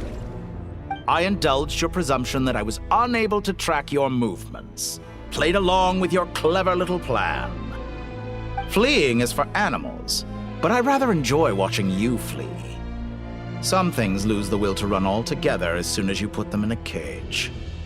If that's true, then why did you come looking for us? Because I wanted to observe you up close, of course. Don't misunderstand me, I'm not here for a fight. Is it so unusual that I wish to greet my old acquaintances in person? After all, it's been a while. Scaramouche.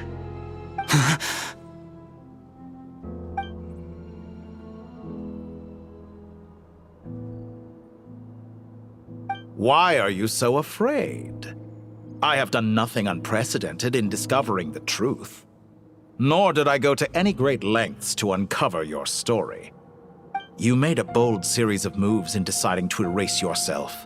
And with the power of this great chronicling device called Irmin's Soul, you were able to achieve something quite remarkable. Once most people form an opinion about someone, it tends to imprison their mind. Yet you managed to erase every trace of your existence. A novel take on death indeed. However, this meant that you stood out to me all the more when I saw you in Nodcry. I didn't even have to go looking for you. Just the sight of you was enough for me to intuit the truth. For someone in my position, connecting the dots was a trivial affair. It would have been more surprising if I hadn't managed to piece it together. You seem very pleased with yourself for figuring it out. I'm sure you'd even be more delighted to learn the full extent of your crimes. That would hardly be necessary. Besides, isn't there something that concerns you more right now? Something that fills you with dread? Let me put your mind at ease. I have no intention whatsoever of restoring any of the records you deleted. For one thing, it would be exceptionally difficult. But more to the point, I doubt that the prospect of losing your current life is all that frightening to you. Because in your case,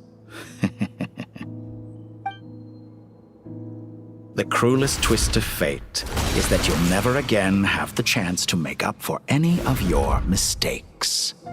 Isn't it? Dottore?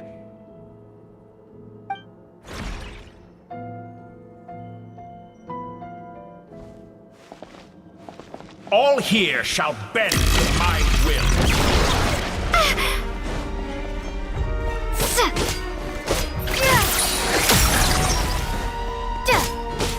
Scorch and burn!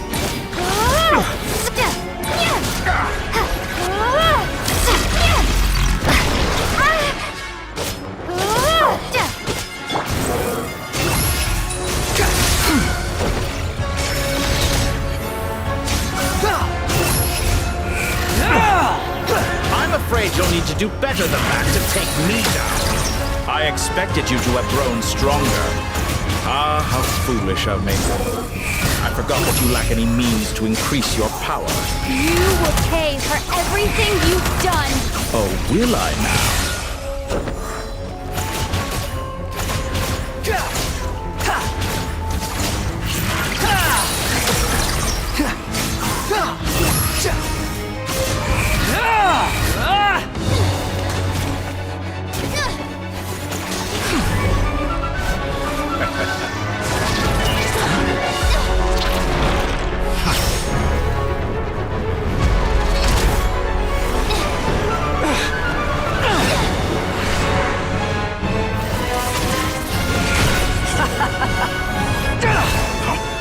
Does the prospect of death amuse you?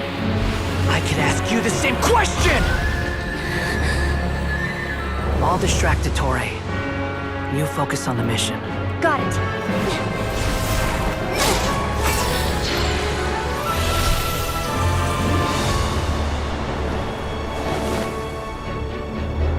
For the hopes and dreams of the masses.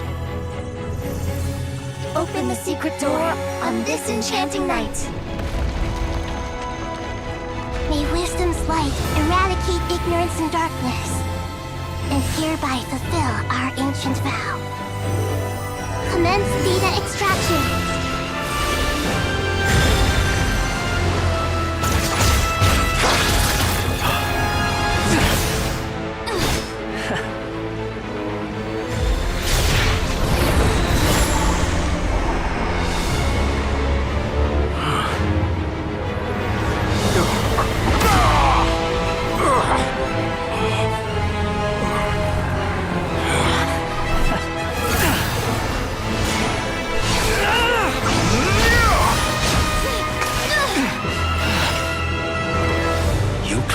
Outdated ideals and stand in the way of progress. You will pay for interfering with the grandest experiment of all time.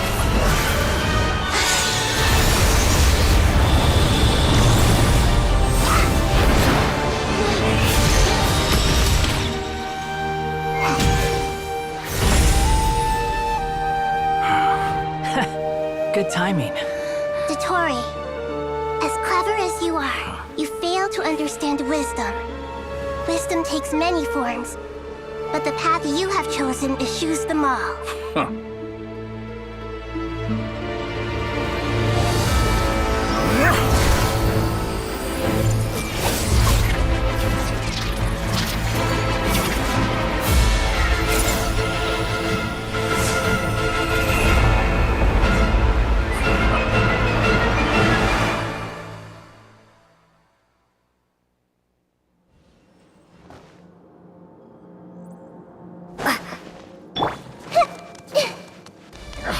My strength is fading!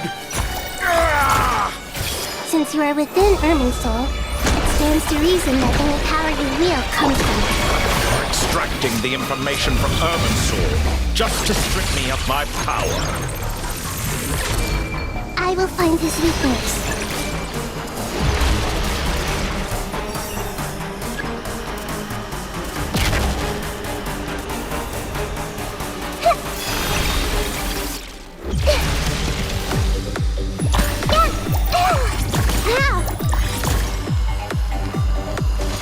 I admire your attempt to introduce a new variant, but it's nowhere near enough!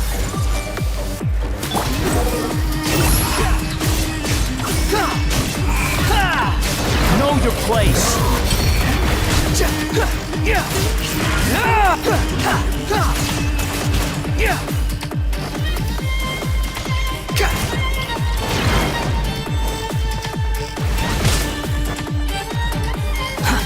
The wind rises. A petty trick! This may hurt a little.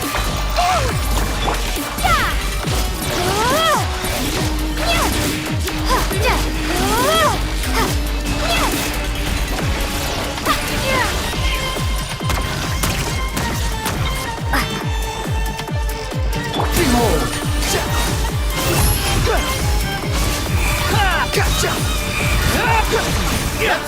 fight this! Muso no Hitotachi!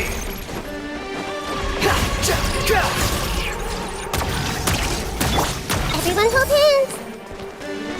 Time to attack! We're so close! Just hold on a little longer! I'll hold him up. Traveler, Hat Guy, the rest is up to you! We certainly have a knack for surprising each other, don't we? I'm just getting started.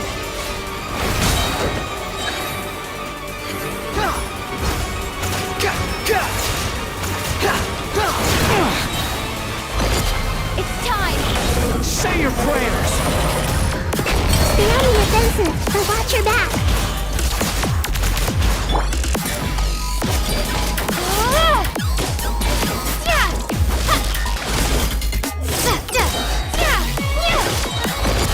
It's time!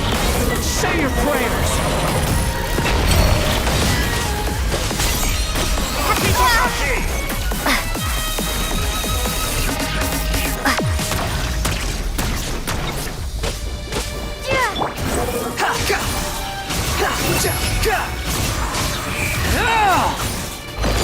It's time! Say your prayers! You're dead! How amusing! Fortune burn!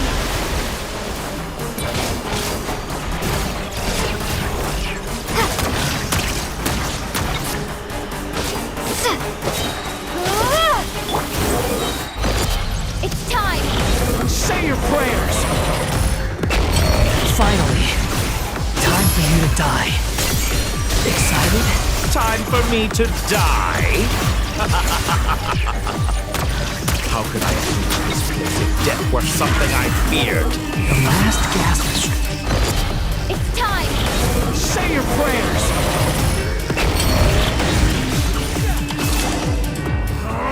That's enough!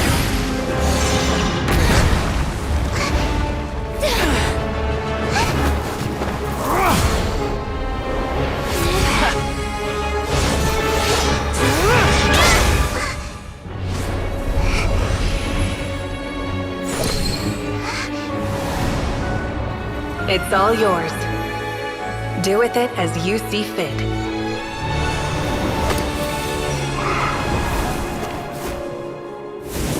Just as you say, this world is home to some archaic things.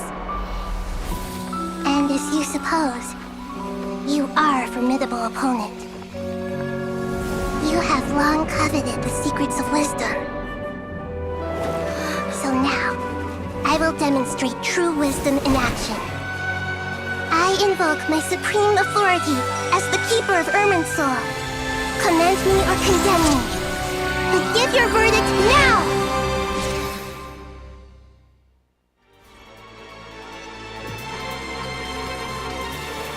Blessed One of Wisdom, Mahakosaladhama, are you certain that you wish to exercise your authority to destroy Irminsul?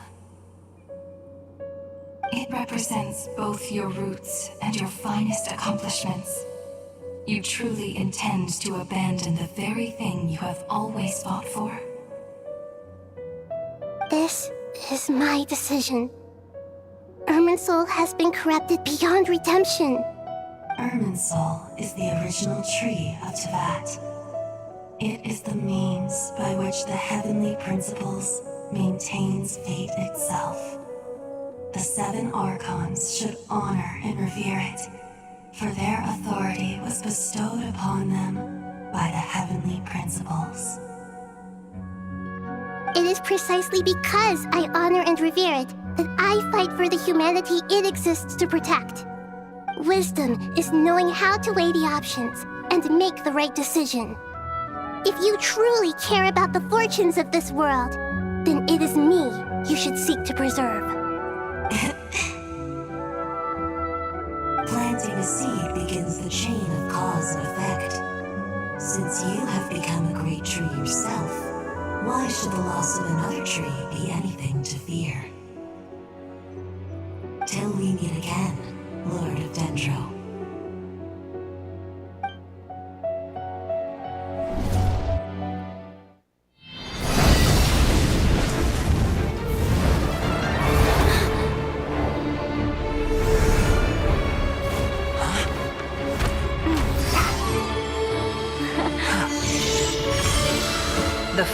flame. The pure, cleansing fire.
Shall we? Where were we? I was suggesting that you needn't perform when signing a contract. You're only sitting here because your bank demanded an evaluation of the trustee. So you told a story about a young scholar from a merchant family in Sumeru? I told a compelling tale, didn't I? The post-expulsion story is far more captivating. The human experiments or the elixir of immortality? The part where you die. Ah, yes. My favorite part. The 35-year-old segment thought of himself as Dottore, reserving the name Zandik for the original specimen. Of all the segments, he was the most selfish. After his expulsion, Dottore searched for a new direction. He joined the Fatui, studied Elazar in great depth, secured resources. He was rather fortunate in his career.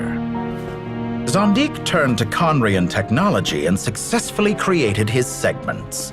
But this was not immortality. Even with backup segments, his body would still age. Still, thanks to Snezhnaya, Zandik found the ideal base for his experiments. Then a perfect partnership materialized at a crucial moment. The year that both parties realized they needed more time. Fortunately, Zandik succeeded. In a miraculous turn of events, he gained the extra time he needed. I seem to recall it differently. All right, it's true. No matter how much elixir he took, Zandik remained human and continued to age. Then, on the morning he turned 85... Help me up! Call for help! Surely he would be rescued, Zandik thought. But to his surprise, no one helped him. Zandik was too selfish for that. Don't forget, you're one of us. Yes, and we're all waiting. Waiting for me to die. Pantalone arrived for a meeting and happened to witness what followed. He found it unsettling. I never said that. But the Zandiks were unfazed. It was a rare opportunity for self-dissection.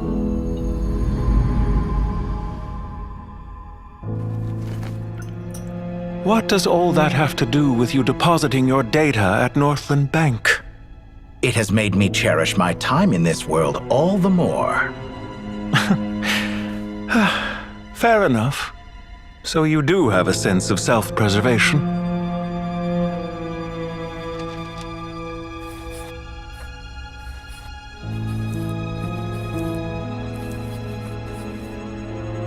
What do you mean? You're hardly normal, and you don't cherish life. You just don't want to admit defeat in the limited time you have. Even so, don't I deserve an interesting ending? I'm counting on it.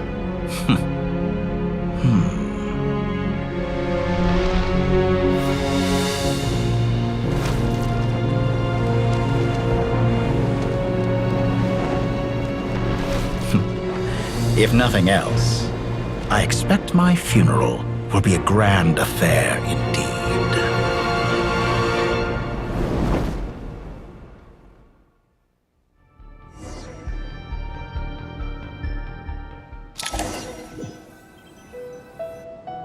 What a magnificent fire. In Snezhnaya, we light fires to ward off the cold. Fire, it seems, is antithetical to ideas such as cold, frozen, and unchanging. Perhaps it has always been that way. From the beginning, fire has been used to drive away wild beasts and warm the body and mind. You could say it's a form of treatment. One that cures the human heart of mortal fear. Mortal fear? Something you haven't been acquainted with in a long time, by the sounds of it. Whereas you, I'm sure, must know the feeling quite well indeed. I remember when we first discussed the elixir of immortality, you claimed that extending your lifespan was about buying more time. But was that really the truth? You fear the prospect of dying a wretched end in this world, don't you? Of course I do. I'm only human, after all. And while you may have forgotten it, you cannot deny that you too were once human, Dottore. I do not believe that there is no such fear in your heart. Perhaps you are right. But I abandoned it long ago and devoted myself to my experiments. I have felt no fear since. From the very beginning, I never thought you could win this game.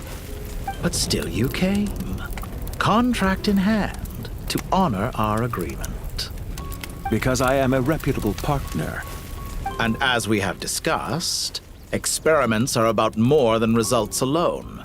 The process is equally important. I have come here and completed my creation, and I do not regret my decision. I'm afraid your journey ends here. After I die, there will be no one to make the elixir of immortality, and your remaining stock will only last a few more years. How then will you prove that you didn't perish in this incident alongside everyone else? When I feel optimistic about market environments, I never forcibly adjust them. They have their own direction. And I myself am one such environment. I have been quite particular about many things in my life. But where the manner of my death is concerned, I choose not to be. You make yourself sound so magnanimous. Oh, but I am. And I hope you will be too.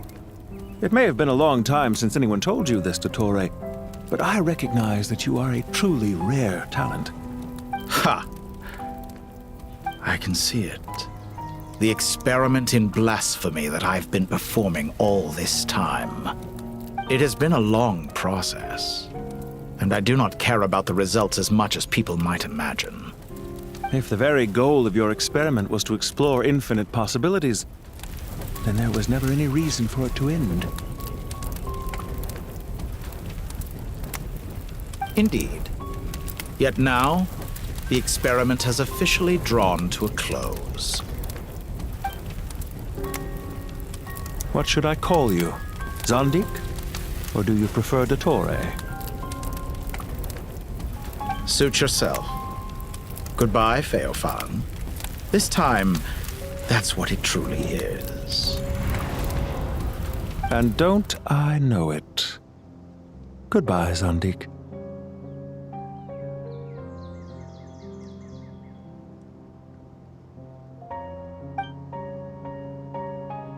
I could have carried out many more experiments. But to me, Lord of Dendro, this outcome is certainly not the worst. I believe you. But unfortunately, this is where it all ends for you. This experiment does not belong to you, nor do any of the results. Experiment? It sounds like you're trying to outdo me in my own field. Wisdom is conveying information in terms that people can clearly understand. You know exactly what I mean. Indeed. I can see no further outcomes. Ha. You have a formidable mind, and you are braver than I thought. Setting fire to the very thing your survival depends on. Your previous threat was empty, but this time, It is real. When necessary, wisdom can be as fierce as an inferno. Some of the flames that incinerate you come from within yourself. Perhaps you are right. You see what lies at the bottom of the human heart, and that is your wisdom. Here is where your journey comes to an end. All that is yet unknown belongs to those of us who will carry on living. It seems I have unwittingly been your arch-enemy all along. But now, it's all over. I do not deny your intelligence. But what you refer to as experiments, I would never describe in those terms. They are events that take place in the real world, and they are so much more than mere data. Goodbye. We will never meet again.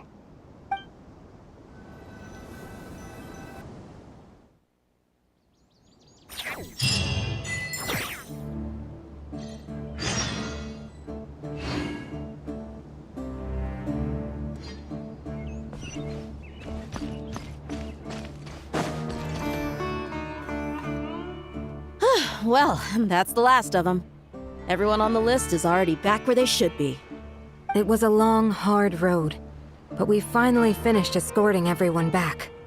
I just pray that we'll never need to leave again. I hope we can stay here forever in this peaceful paradise of our own choosing. Paradise. In the annals of the Temple of Silence, that word carries great significance. It represents the hopes and desires of the gods. Their longing for a place to rest. I wouldn't think gods need such a place. People always think they're the only ones who can lose their homes. They forget that gods too need a place to reside. As the Goat King once said, "A god without his people shall cease to exist." Gods need their believers every bit as much as their believers need them. Only we can truly understand how much the desert faith has faded over the centuries. But we still talk about the gods as though they're a part of our lives. Given the myriad ways in which gods and humans interact, I'd say they really are. How else could Dunyarzad consider the Dendro Archon a friend? Well, that sounds about right to me. Describing them as friends sure makes us feel a whole lot closer. If you told me a few years back that I'd have this many friends, I'd have called you a liar. Belief is a choice, just like friendship. We've made our choices through battle. The right ones, wouldn't you say? I'll be heading back to the Temple of Silence. I heard the Goat King and the Ibis King decided to pay us a visit. How about you?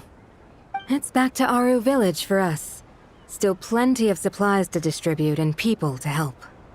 Until next time, old friend. As long as you can find the time, you're always welcome to visit us in Aru Village. Right back at you. Make sure to drop by the Temple of Silence the next time you're free. Where it is that two of the other 7 pillars, Shezapank and Bennu, might also be dropping by. Since you're wearing the symbols of their power, it'd only be fitting if you came to see them for yourselves. Dropping by?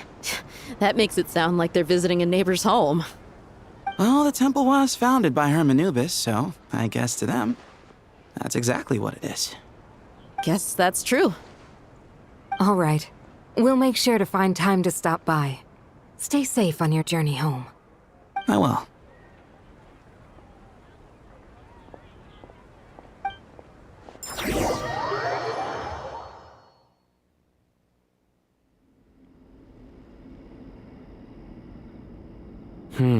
You do have a point. See? Retirement has always been a problem, especially for old-timers like us who've been locked away all these years. You finally step out into the light, and bam! You're face to face with a whole different world. Naturally. What do you think, Layla? Huh? Why would you think to ask me? How could I possibly be qualified to decide where the servants of King Deshret should live? Sorry if my question was unclear. Do you think their statues will stand out too much if we place them here? Hey, I never agreed to this. How could we possibly allow our statues to be left in Hermanubis' home?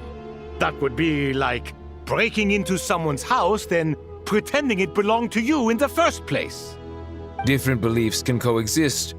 We still need to respect one another.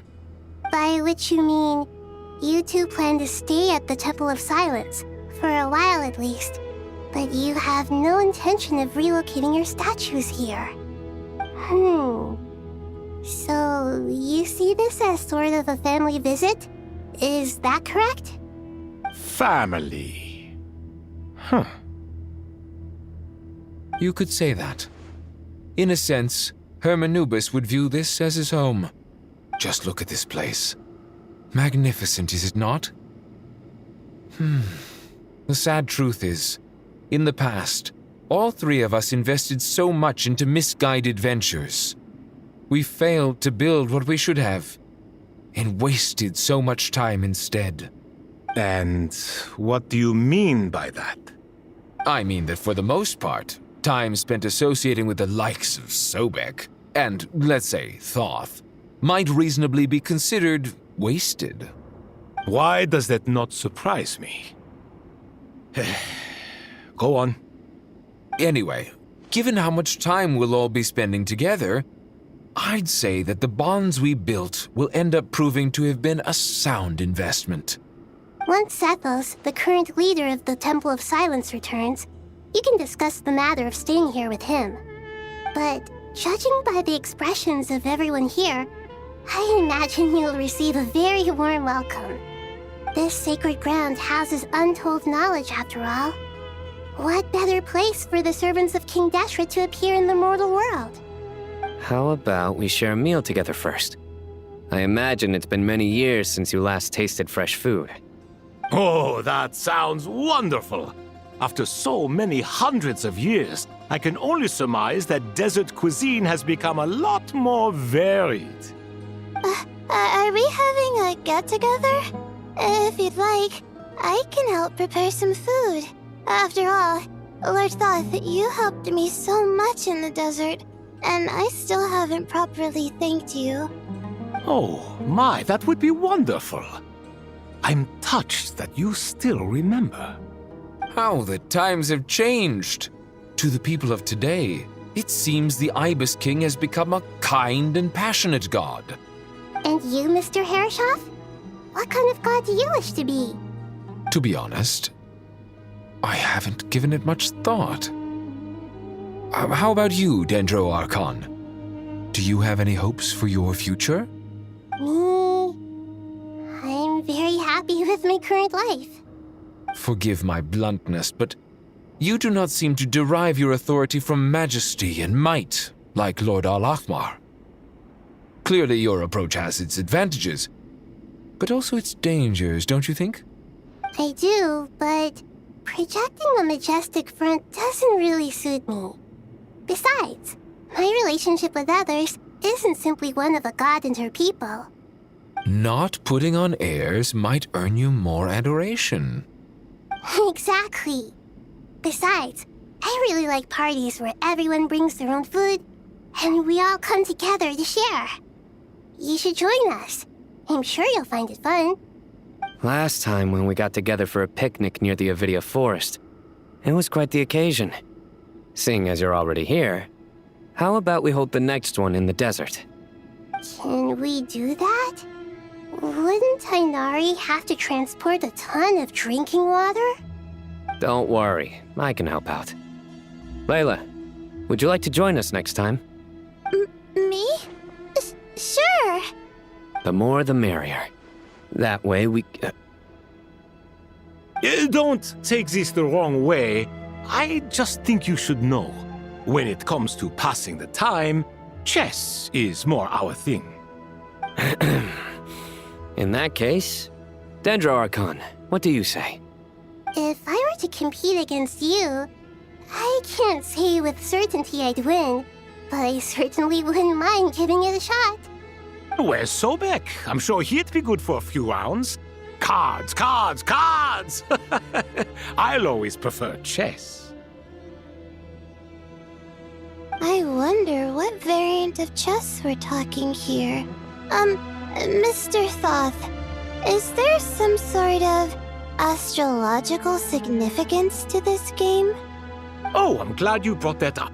As long as the leader of the Temple of Silence agrees, we can search Hermanubis' place for books to teach you how to play.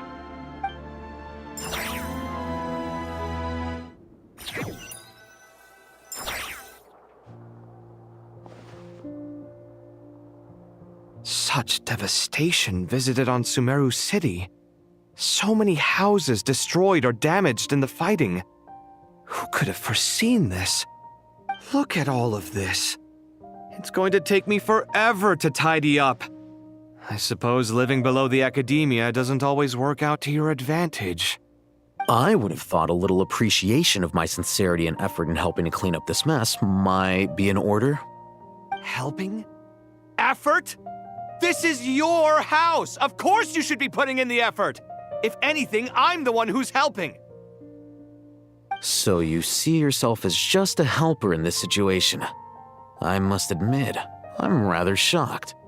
If you're trying to say that since I live here too, I have an obligation to tidy up, fine, I suppose I do. Wait a second, stop changing the subject! Nevertheless... In the wake of a great storm, a missing roof is a predictable inconvenience. Can you stop making it seem like I care more about this house than you do? Doesn't it upset you at all to see your home in this state? I won't pretend it's ideal, but that's no reason to be upset. This is the roof over your head, your shelter from the cold. The furniture is scattered, the paintings have fallen off the walls, the windows are shattered. Don't you feel even a little disheartened? The way I see it, these problems are easily solved. Ugh, this is precisely why I hate talking to you about sentimental things. It's like banging my head against a wall. You simply don't understand just how much work goes into making a proper home. It sounds like this is causing you a lot of anguish. You mean the house or the paintings? I mean your sentimentality. Oh, well, yes. But I'd rather not dwell on such things right now. Generally speaking, when anguish becomes the norm, people usually make an attempt to improve their situation. But there are so many people and things in life that are difficult to change.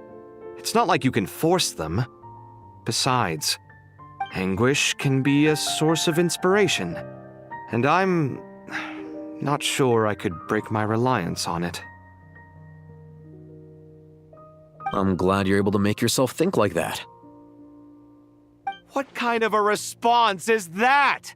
I was stating a profound truth about the very nature of art. Suffering is the cradle of all creation. Even you can't deny that. And I wasn't trying to. I'm just happy for you. Pure and simple. Can't you tell? Happy about what? Happy that you can always find an answer that backs up your views. You... More often than not, life is a process of running into problems and then searching for answers. Yours more than most. Not everyone's so good at justifying things to themselves. It's something that you've been steadily mastering. Huh. What about you, then? What skills have you been mastering lately? Pass me that box. Huh? Okay. You may consider this my progress on the path to mastery. What? Wait a second. Isn't that box mine? Hey, it is! It must have fallen off that shelf. I'll hate them. Those are my paints and inks. Would you like me to put it in your bedroom for you? Huh?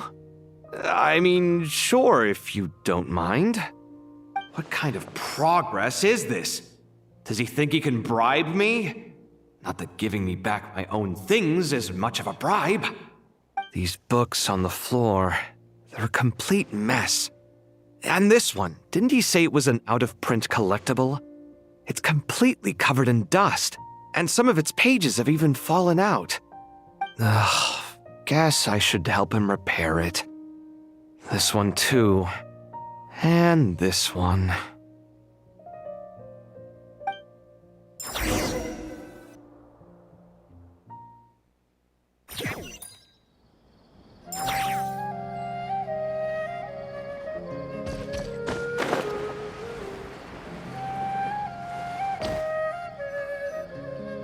Local subterbeasts, imported goods, such a bright future ahead.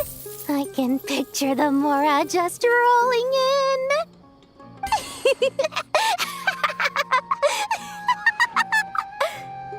You do realize you sound like a choking cow?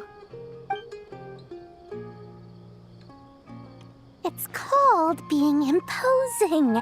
Can't you feel it? Are you not intimidated? Oh, I'm positively shaking in my sandals. What commands do you have for me, oh mighty Lord Sangamabe? You've got a lot of nerve, Nefer. You went and told Candace and the others everything, didn't you? Seriously, do you have any idea how differently they see me now? Surely that's a good thing. I presume they're more disposed to actually like you now, maybe even view you as a friend. You traded my secret for sympathy! Thanks to you, I've lost every last shred of my mercantile majesty. How am I supposed to make anyone think I'm a big, scary investor now? The dark days of Lord Sangamabe are behind you. Why not take this chance to make a few honest friends? Speaking of friends, since when did the notorious Lady Nefer gain such an admiration for holier-than-thou types? A moon chanter here, an angel there? Who'd have thought it? A coming together of fates, nothing more. No need to throw around accusations of admiration. Forget it. You're right about one thing at least. Making friends is never a bad thing for a merchant. So, I really took a loss this time.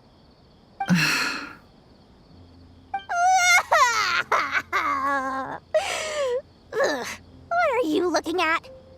I'm trying to see if you're really crying or if those are just crocodile tears. A little birdie told me that when Lord Sangamabe makes money, the tears flow from the center of her eyes, but when she loses it, they flow from the corners. Which is it this time?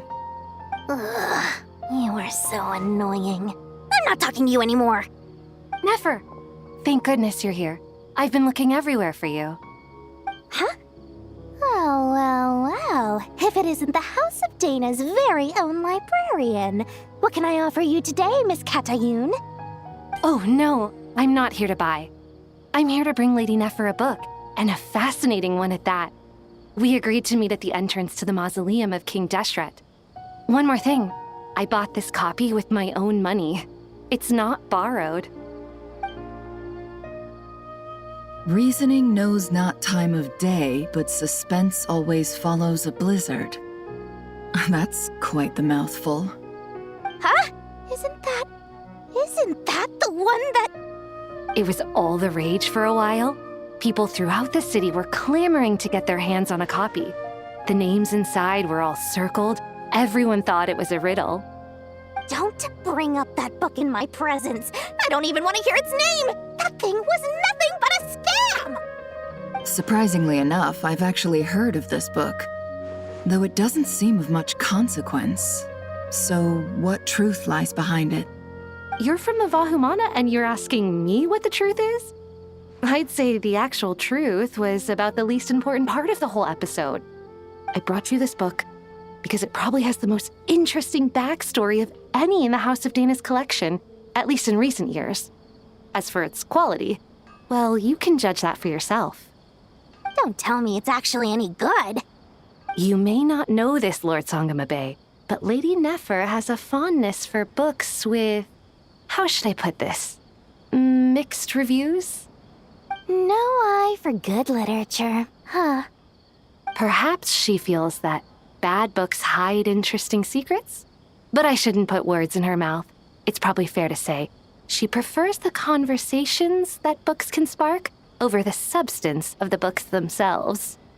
Suits my style as an intel broker, wouldn't you say? Very interesting, thank you. I'll return it to you once I'm done reading. And as it happens, I have something for you, too. Incense? I imagine you've already used up the incense I gave you last time. Here's some more. This batch is from Nodcry, so the scent won't be quite the same. Well, actually, I've been saving the incense you gave me. I couldn't bring myself to waste it without a special occasion. But I'll gladly accept this, too. And I promise I'll use it this time. Katayun, you haven't changed a bit.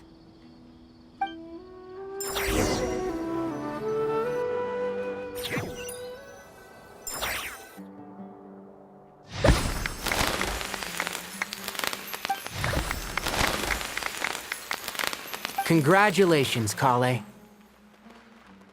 Well done, Kale. After studying for so long, you've finally become a full-fledged ranger. Sure hasn't been easy for you, huh? This really is fantastic news. All grown up. No longer a trainee, but an official forest ranger. Oh, the next step is to secure tenure in the academia. Thanks, everyone. It's true. I'm an official forest ranger now. Master Tainari, thank you for your guidance and support. I wish Mr. Sino were here so I could thank him too. Sino had a matter to attend to at the Temple of Silence. I don't imagine he'll be back for some time. But don't worry, we can celebrate together once he's finished. I'm afraid the party will have to wait. Kale still has some matters to attend to first. Kale? Is everything all right? No, it's not what you think. There's nothing wrong with my health. I just have a few things I need to deal with. I've made plans with the Traveler and Paimon to visit Mondstadt. Master Tainari and Mr. Sino will be accompanying us too. Well, that's a relief. Let's get together when everyone's back. I'm sure you'll be doing even better by then. Of course. I have a feeling you're right.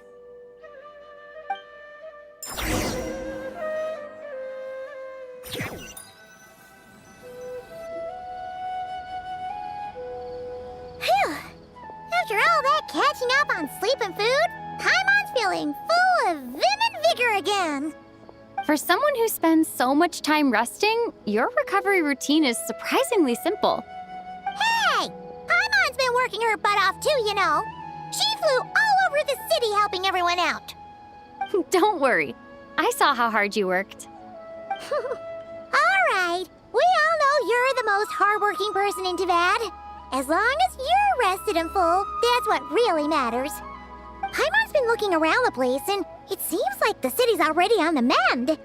But Paimon's been wondering how Nahita's doing. We should check in on her.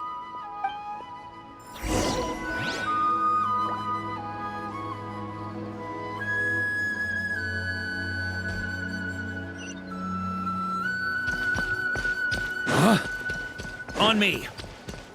Huh? Here. Huh? On me.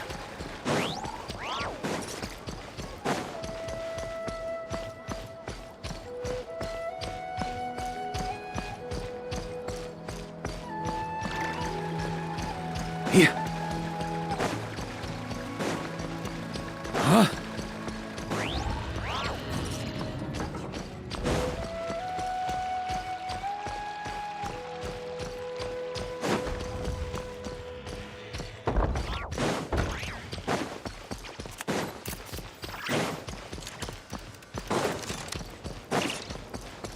Here.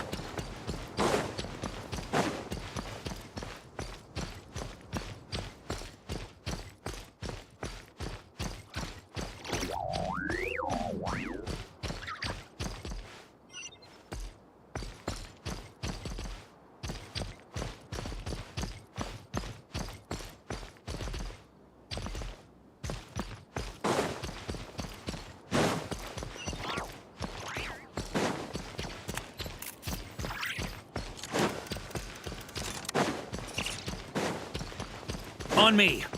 Yeah. Huh?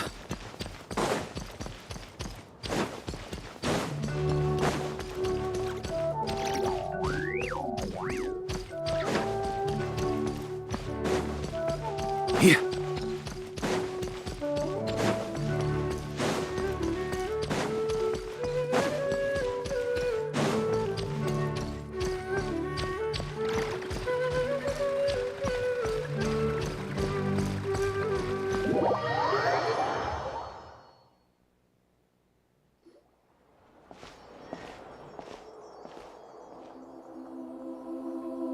Hey, Nahida! And Hat Guy's here too! Traveler, Paimon! What's going on here? Nothing much. Nahida was just expressing concern for my physical and mental well-being. Oh, the Traveler told Paimon all about that. We've both been very worried about you. Are you feeling alright? You make it sound like I'm on the brink of some kind of breakdown. Truth is, I'm doing much better than you might imagine. If we can just get to the bottom of Dottoro's intentions, we can minimize his negative influence. That's the sort of thing I excel at. Just listen to that newfound optimism. It seems like having you enroll in the Bahumana was a truly inspired move. I can really see the positive influence. Observe, a classic Sumeru specialty. Chalking everything up to education and learning. To be honest, even I can sense the change in you. Everything Dottori said to you was a way to manipulate your mind. Fortunately, you're no longer under his sway. Can someone as old as me really continue to grow? If it helps, just think of yourself as a late bloomer. It's all a matter of phrasing, and it comes down to what standards you measure yourself by. For a puppet, developing at such an age is perfectly normal. But if you choose to call yourself a late bloomer, it sounds more like you consider yourself human. However you see yourself, well done. All right, I see what you mean. Anyway, what's your next step? What else can I do but complete my current courses? Everything else can wait. Anyway, that's enough chit-chat. There are still things in the city I need to help out with. I'll be heading there now.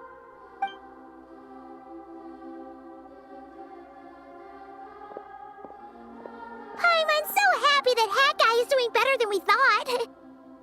But what about you, Nahida? How are you holding up? The pyronosis burned down the corrupted Irminsul. The flames blazed for 7 days and 7 nights before they finally subsided. All that was left were the parts underground. Now, Aru shoulders the responsibilities that once belonged to Irminsul. The situation was contained before it got out of hand, so Tevat's most vital information has largely been preserved. Irminsul has a strong influence over you, doesn't it?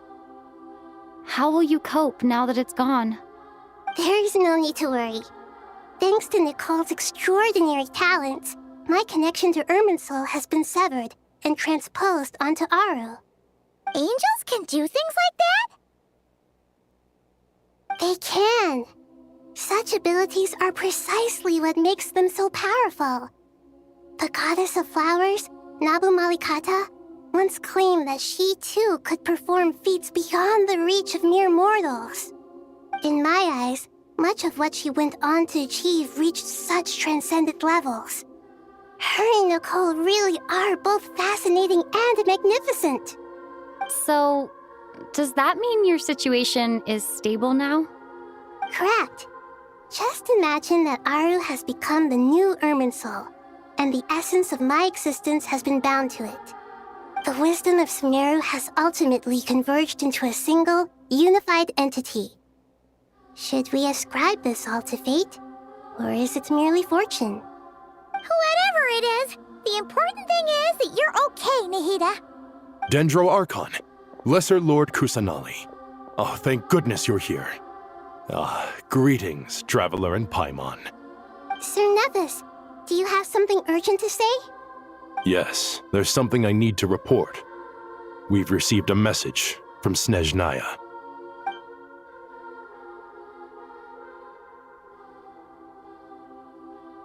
The Fatui Harbinger, the rooster, sends us his sympathies, along with all the usual pleasantries.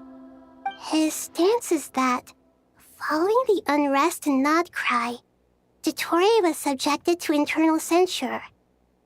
This madness was the act of a rogue element, one who cannot be seen to represent the Zapoliarni Palace. No less than can be expected. Snezhnaya paid a heavy price working to stop him. They even lost one of their own harbingers. The letter goes on to say that even so, Snezhnaya cannot claim to be blameless. Apparently, they will deal with Dottore's subordinates in accordance with Snezhnayan law, holding all those involved in his crimes accountable. Additionally, they are supplying relief funds and supplies, which are already en route. They hope this will aid in Sumeru's reconstruction. Sounds like he's got an answer for everything. True. But as diplomatic rhetoric goes, it's highly effective. Completely watertight, both in logic and sentiment. This disaster has had a profound impact on Sumeru. There is much that I will keep in my heart. The matter of Dottore can be seen as settled for now. We are sure to cross paths again in the future, and in that light, Snezhnaya would do well to uphold their responsibilities and keep a tight rein over their actions. With Irminsul burned, the flow of fate now carries many more possibilities. I will be watching carefully. Perhaps we can move on to a less serious matter? Dendro Archon, will you eat with us once this matter is dealt with? Everyone wishes to celebrate together. Your presence would be most welcome. Of course! Junior Zod, Sino, and Hypatia all told me the same thing. If there isn't enough room for everyone, we can arrange back-to-back feasts.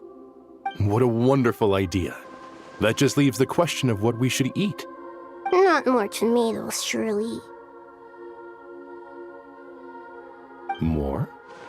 Dendro Archon, what do you mean by more tomatoes? Those good friends of yours are always talking about tomatoes. Sometimes when I'm walking through the city, I can even hear them arguing in the fields. Since you see them so often, you must hear about tomatoes even more than I do. Tomatoes. Tomatoes. The word has a certain magic to it. Like the autumn fur of a sumpter beast swirling in the wind, sometimes flying up my nose. Tomatoes. What can we make with tomatoes? Wait, why tomatoes? Take your time, there's no need to rush. The traveler, Paimon, and I still have somewhere we need to visit. You'll have plenty of time to think it over before I return. Does this mean you're going to Natlan? Meeting them there in person. It will require a long journey. I know. But this is necessary. I must go myself. Traveler, Paimon, we'll set off as soon as you're ready. Is that all right? Sure. We'll be ready whenever you are. You'll hear no objections from Paimon. We should grab some snacks along the way, though. It'll be just like going on a long holiday. Wonderful. I'm looking forward to this so much.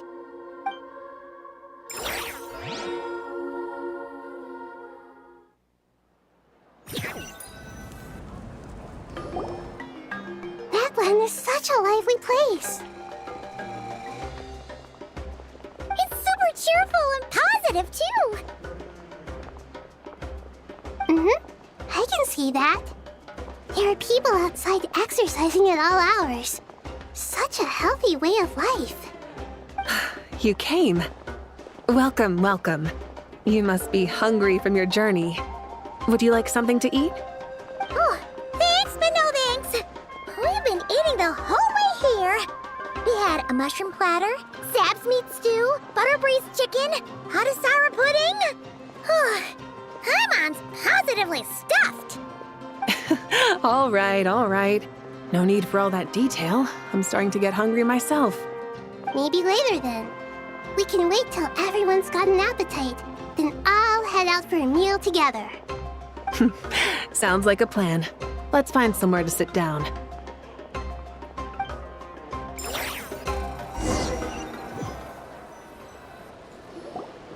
I should tell you, I already have some sense of why you've come.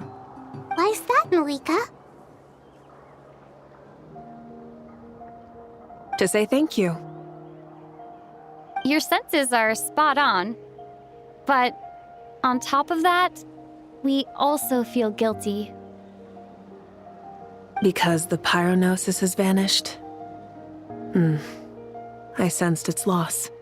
Despite scouring through the remnants of Irminsul, we couldn't find any sign of the pyronosis. Not even any trace of it burning to ash. That's certainly unusual. Still, the potential fallout from Irminsul's loss is significant, to say the least.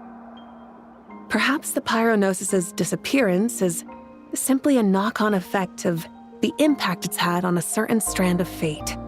There's no need to feel guilty. We were clear that this time, there was to be no returning, only giving. Pure and simple. Thank you really is a fascinating phrase. We use it to express gratitude for the smallest of things.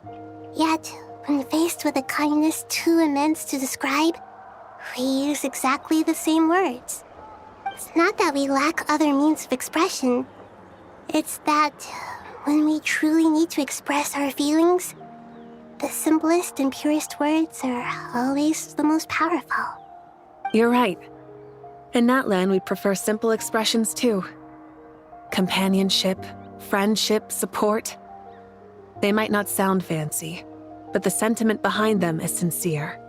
That's wonderful to hear. Sincere feelings are often a vehicle for the deepest wisdom of all. Irminsul's destruction doesn't seem to have done you much harm. I'm glad to see you're doing well. There's still a lot of work to do, but before we begin, we felt it was important to come here and speak with you. Partly to express our gratitude, but also because we felt that seeing you, in a sense, is like basking in warm sunlight.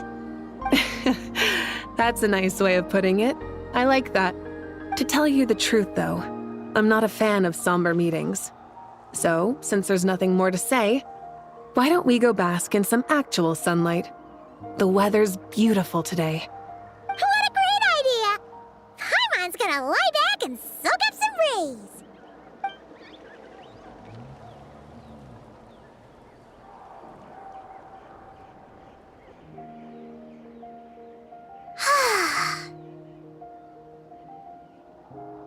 In that case, I think I'll lie down for a bit too before we head to our next stop. And where might that be? Mondstadt. Paimon and I are gonna head back there with Kale and the gang. Long ago, I sensed that the god remains inside Kale had come from the goddess of flowers, but I kept it a secret. Those remains weren't hurting Kale, not as she is now. They simply exist. Besides, I could sense a deep yearning within her. A yearning for an ordinary life. A yearning to hold on to the hard-won happiness she now enjoys. With someone like her, I have a responsibility to keep her secret. She should be ready to face the truth by now. Whenever people meet, there is always the potential to create warmth and kindness. Every child grows up. But even as adults, they are still children in the eyes of certain people. Oh, just like how Paimon sometimes sees Nahida as a little kid. Is that so? Well, anyone who's friends with a kid is probably a kid themselves. Of course! And there's nothing wrong with that. When we get back, we'll actually be hanging out with another of our friends who happens to be a kid. Or more like looking after, in her case. Anyway, we'll always be there to watch out for our friends. Dear Sucrose, when you receive this letter, I'll probably be as busy as always. But busy with wonderful things. That's because I'm no longer a trainee. I'm now an official forest ranger. Impressive, right? Sino said them official rangers sound much tougher than trainees. Though he did say it was already pretty tough to start out with. You probably heard that something big happened in Sumeru recently. Don't worry, it's all been taken care of. We're heading to Mondstadt soon, so if you're free, maybe we could meet up? Plus, it's not just me, a few of us are going. Hey, do you still remember that time we all got together? You know, when we all went to the Windbloom Festival? It'll be just like that.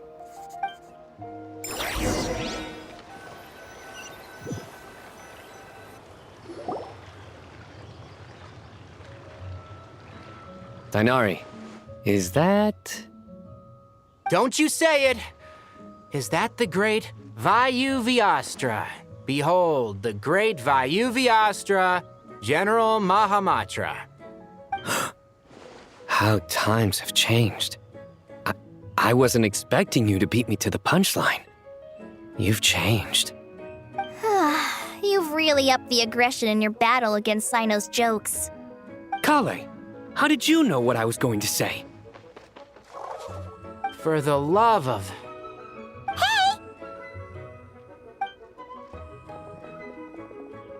Traveler! Paimon! You're right on time! I hope we haven't kept you waiting. Kalei! Sucrose! It's been so long! How have you been? I've been well. Everything's going great. What about you? Are you still busy? Not at the moment. Oh, right!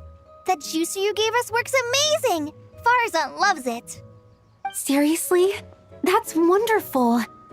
I don't suppose you drew up a detailed test report. Oh, what fruits did you use? How's the texture of the final product? Sucrose, you might want to try asking your questions one at a time. Albedo! Paimon didn't see you there! It's been a while since all of us were together like this. How about we follow the same plan as last time? Good idea, my friend. You never disappoint.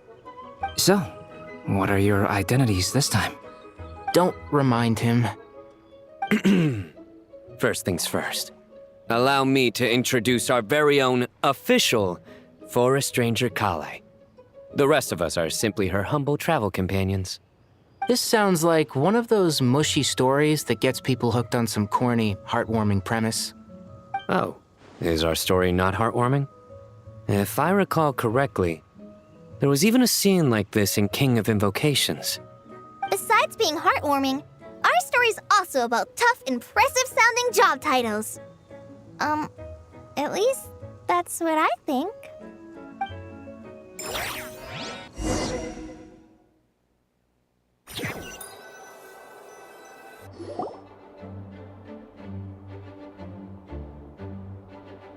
Oh, you're here already? I'm still giving Dodeko a little trim. I won't be a moment. A trim? Does Dodoko need haircuts too? Of course. It's important to know how to take loving care of the apples of your eye. All of these trivial matters get left to me. It's because I'm an angel, and angels are, in a way, the guardians of all Teyvat. Oh, right! Well, that's definitely an impressive-sounding job title. What are you writing? I'm just brainstorming some cool-sounding lines. Oh, write them on these card backs. Of course. Clearly, my lines are pretty amazing, wouldn't you say? Miss Nicole. Kale? You seem a little nervous. I was just wondering, who was the person you mentioned who needed their wish fulfilled? Wish? What do you mean? Miss Nicole asked if we could meet up in Mondstadt once everything was over. She said a friend of hers had a wish that needed my help to come true. Well, you never mentioned that before. All we knew was that you'd arranged to meet in Mondstadt. But we thought it had something to do with the god remains. To be fair, everything I told you was true. Anyway, my friend is waiting. Come on, let's pay her a visit.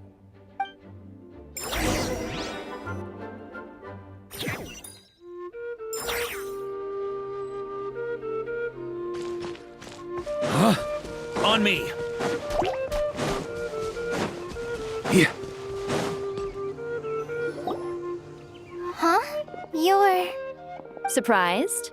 I bet you weren't expecting to meet a woman like me beneath this beautiful tree in a faraway land. An oasis will spring from the place where a djinn resides. That saying falls somewhat flat here in Mondstadt, given that everywhere is already so lush and green. Lilupar, what are you doing here? I made friends with Miss Nicole. I asked her to bring me here and then invite Kale to come. The prologue to this story is that I have a wish. It has stirred within my heart for centuries, millennia even. Originally, it was merely Al-Ahmar's lie, but now it has become reality. Could this be... related to the goddess of flowers? My dear young lady, my mistress left her final trace in this world upon you. I can't tell you how glad I am to see you here. And now I have seen you, and peered into your heart. You have experienced hardships and suffered setbacks. The torment an ordinary person might expect to face has befallen you threefold. This is the source of your resilience. But, beneath all this, I've witnessed the seeds of desire. You yearn to return to the simple life you once knew, do you not? I do. I want to throw away everything that isn't mine. But how do you decide what is yours? The scars that others carve into your flesh? The kindness and love they inscribe? Are these things not yours as well? They are. This is something I've talked about with Miss Nicole. Miss Nicole said I should learn how to adjust my standards. I just want to live as an ordinary human. Anything beyond that isn't mine. Don't you want anything from the remains of the goddess of flowers? She gave me a revelation once. I think that's already more than enough. In the past, you would not have possessed such a rich heart. Your brief life has taught you to hold on to everything good, to home in on kindness. How fascinating. You're nothing like Nabu Malikata, and you're certainly not her. Of course not. I'm not some great and powerful being, Miss Lilupar. Yet I am a djinn. We exist because of the Lord of Flowers. We revere and love her. My wish is to see her one last time, to give everything for her. Kale, can you do this for me? But her remains won't be easy to remove. Are you sure this is what you want? That's beside the point. First, I need to know. Are you willing to do something for the soul of this lonely, wandering woman? I'm willing. But look, you know nothing about me. Even if you have heard the stories about me, all you would know is that I was rightly punished for the many evil deeds I committed. Ah, so you do know.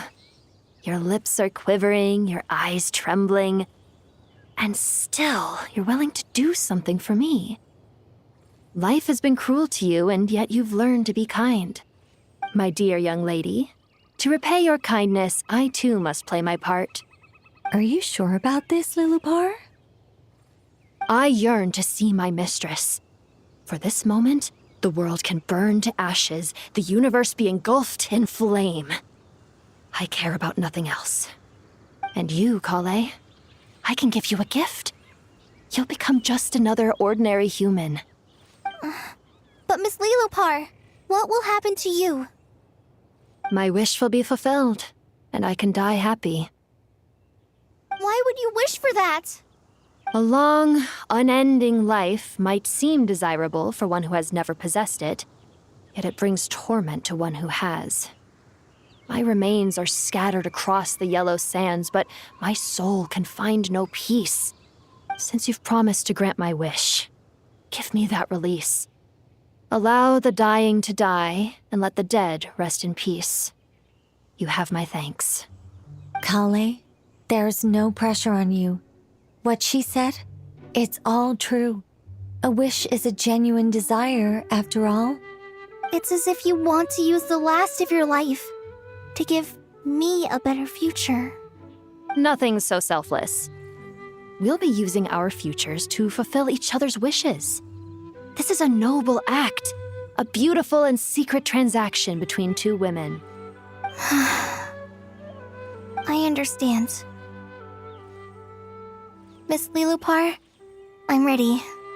Close your eyes, Kale. Then open your soul. From there, I will embrace my mistress. The downpour of flowers is your touch. Like returning to the very beginning. Like surrendering to your grace, my mistress. People say that devotion is beautiful, yet filled with pain. How foolish of them. For me, devotion is beautiful, pure and painless. Devotion is my love. Thank you.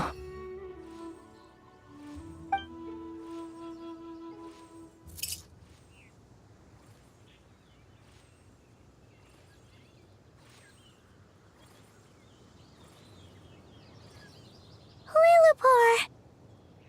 She disappeared? She left, carrying the blessing of flowers. Kale, are you alright? I'm fine. Now that the remains are gone, I don't actually feel any different at all.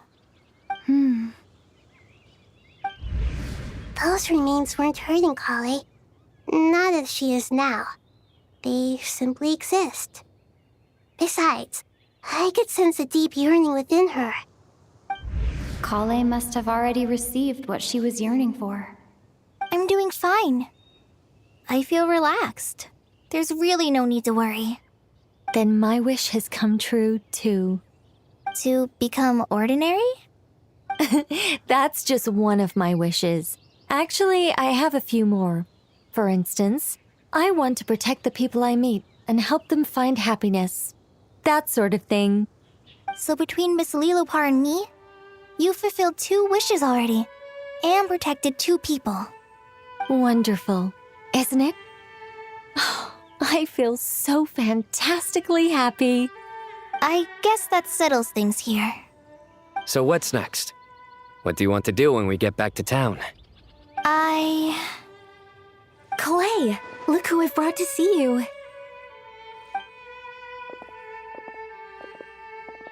Hey, Kale! I heard you guys were holding some kind of secret event. How come you started without me? Huh? Oh no, it's nothing like that. We were just saying goodbye to an old friend. Really? Who? Me. The old me. So that's what this is all about. Did you come all the way to Mondstadt for that? Because we knew the old you so we could witness the change? Exactly. The old me is gone. I puffed her into the air, and she became a fluffy pink cloud, floating into the sky, before disappearing forever. Do you think, maybe up in the sky, she has friends waiting for her with test tubes, flasks, and bows? Oh, when you put it like that, it doesn't sound so bad after all. What do you think, Miss Nicole? I think maybe that's right. At least, if it were up to me, I'd consider that a happy ending. Dear Sucrose, even though my childhood ended long ago, these past few days have really felt like growing up again. I've become stronger, and I feel like I can finally accomplish things by myself. Surely someone as mysterious as you will find a friend like this fascinating. Always growing, always thriving like a plant. I came to say goodbye to my old self. I know that after this, she'll be gone. Thinking about it makes me feel a little lonely. I know the weakness that kept me company will one day leave me too. But somewhere in my heart, I feel a great sense of joy. It feels like I've always wanted to take this step, to walk towards the new me.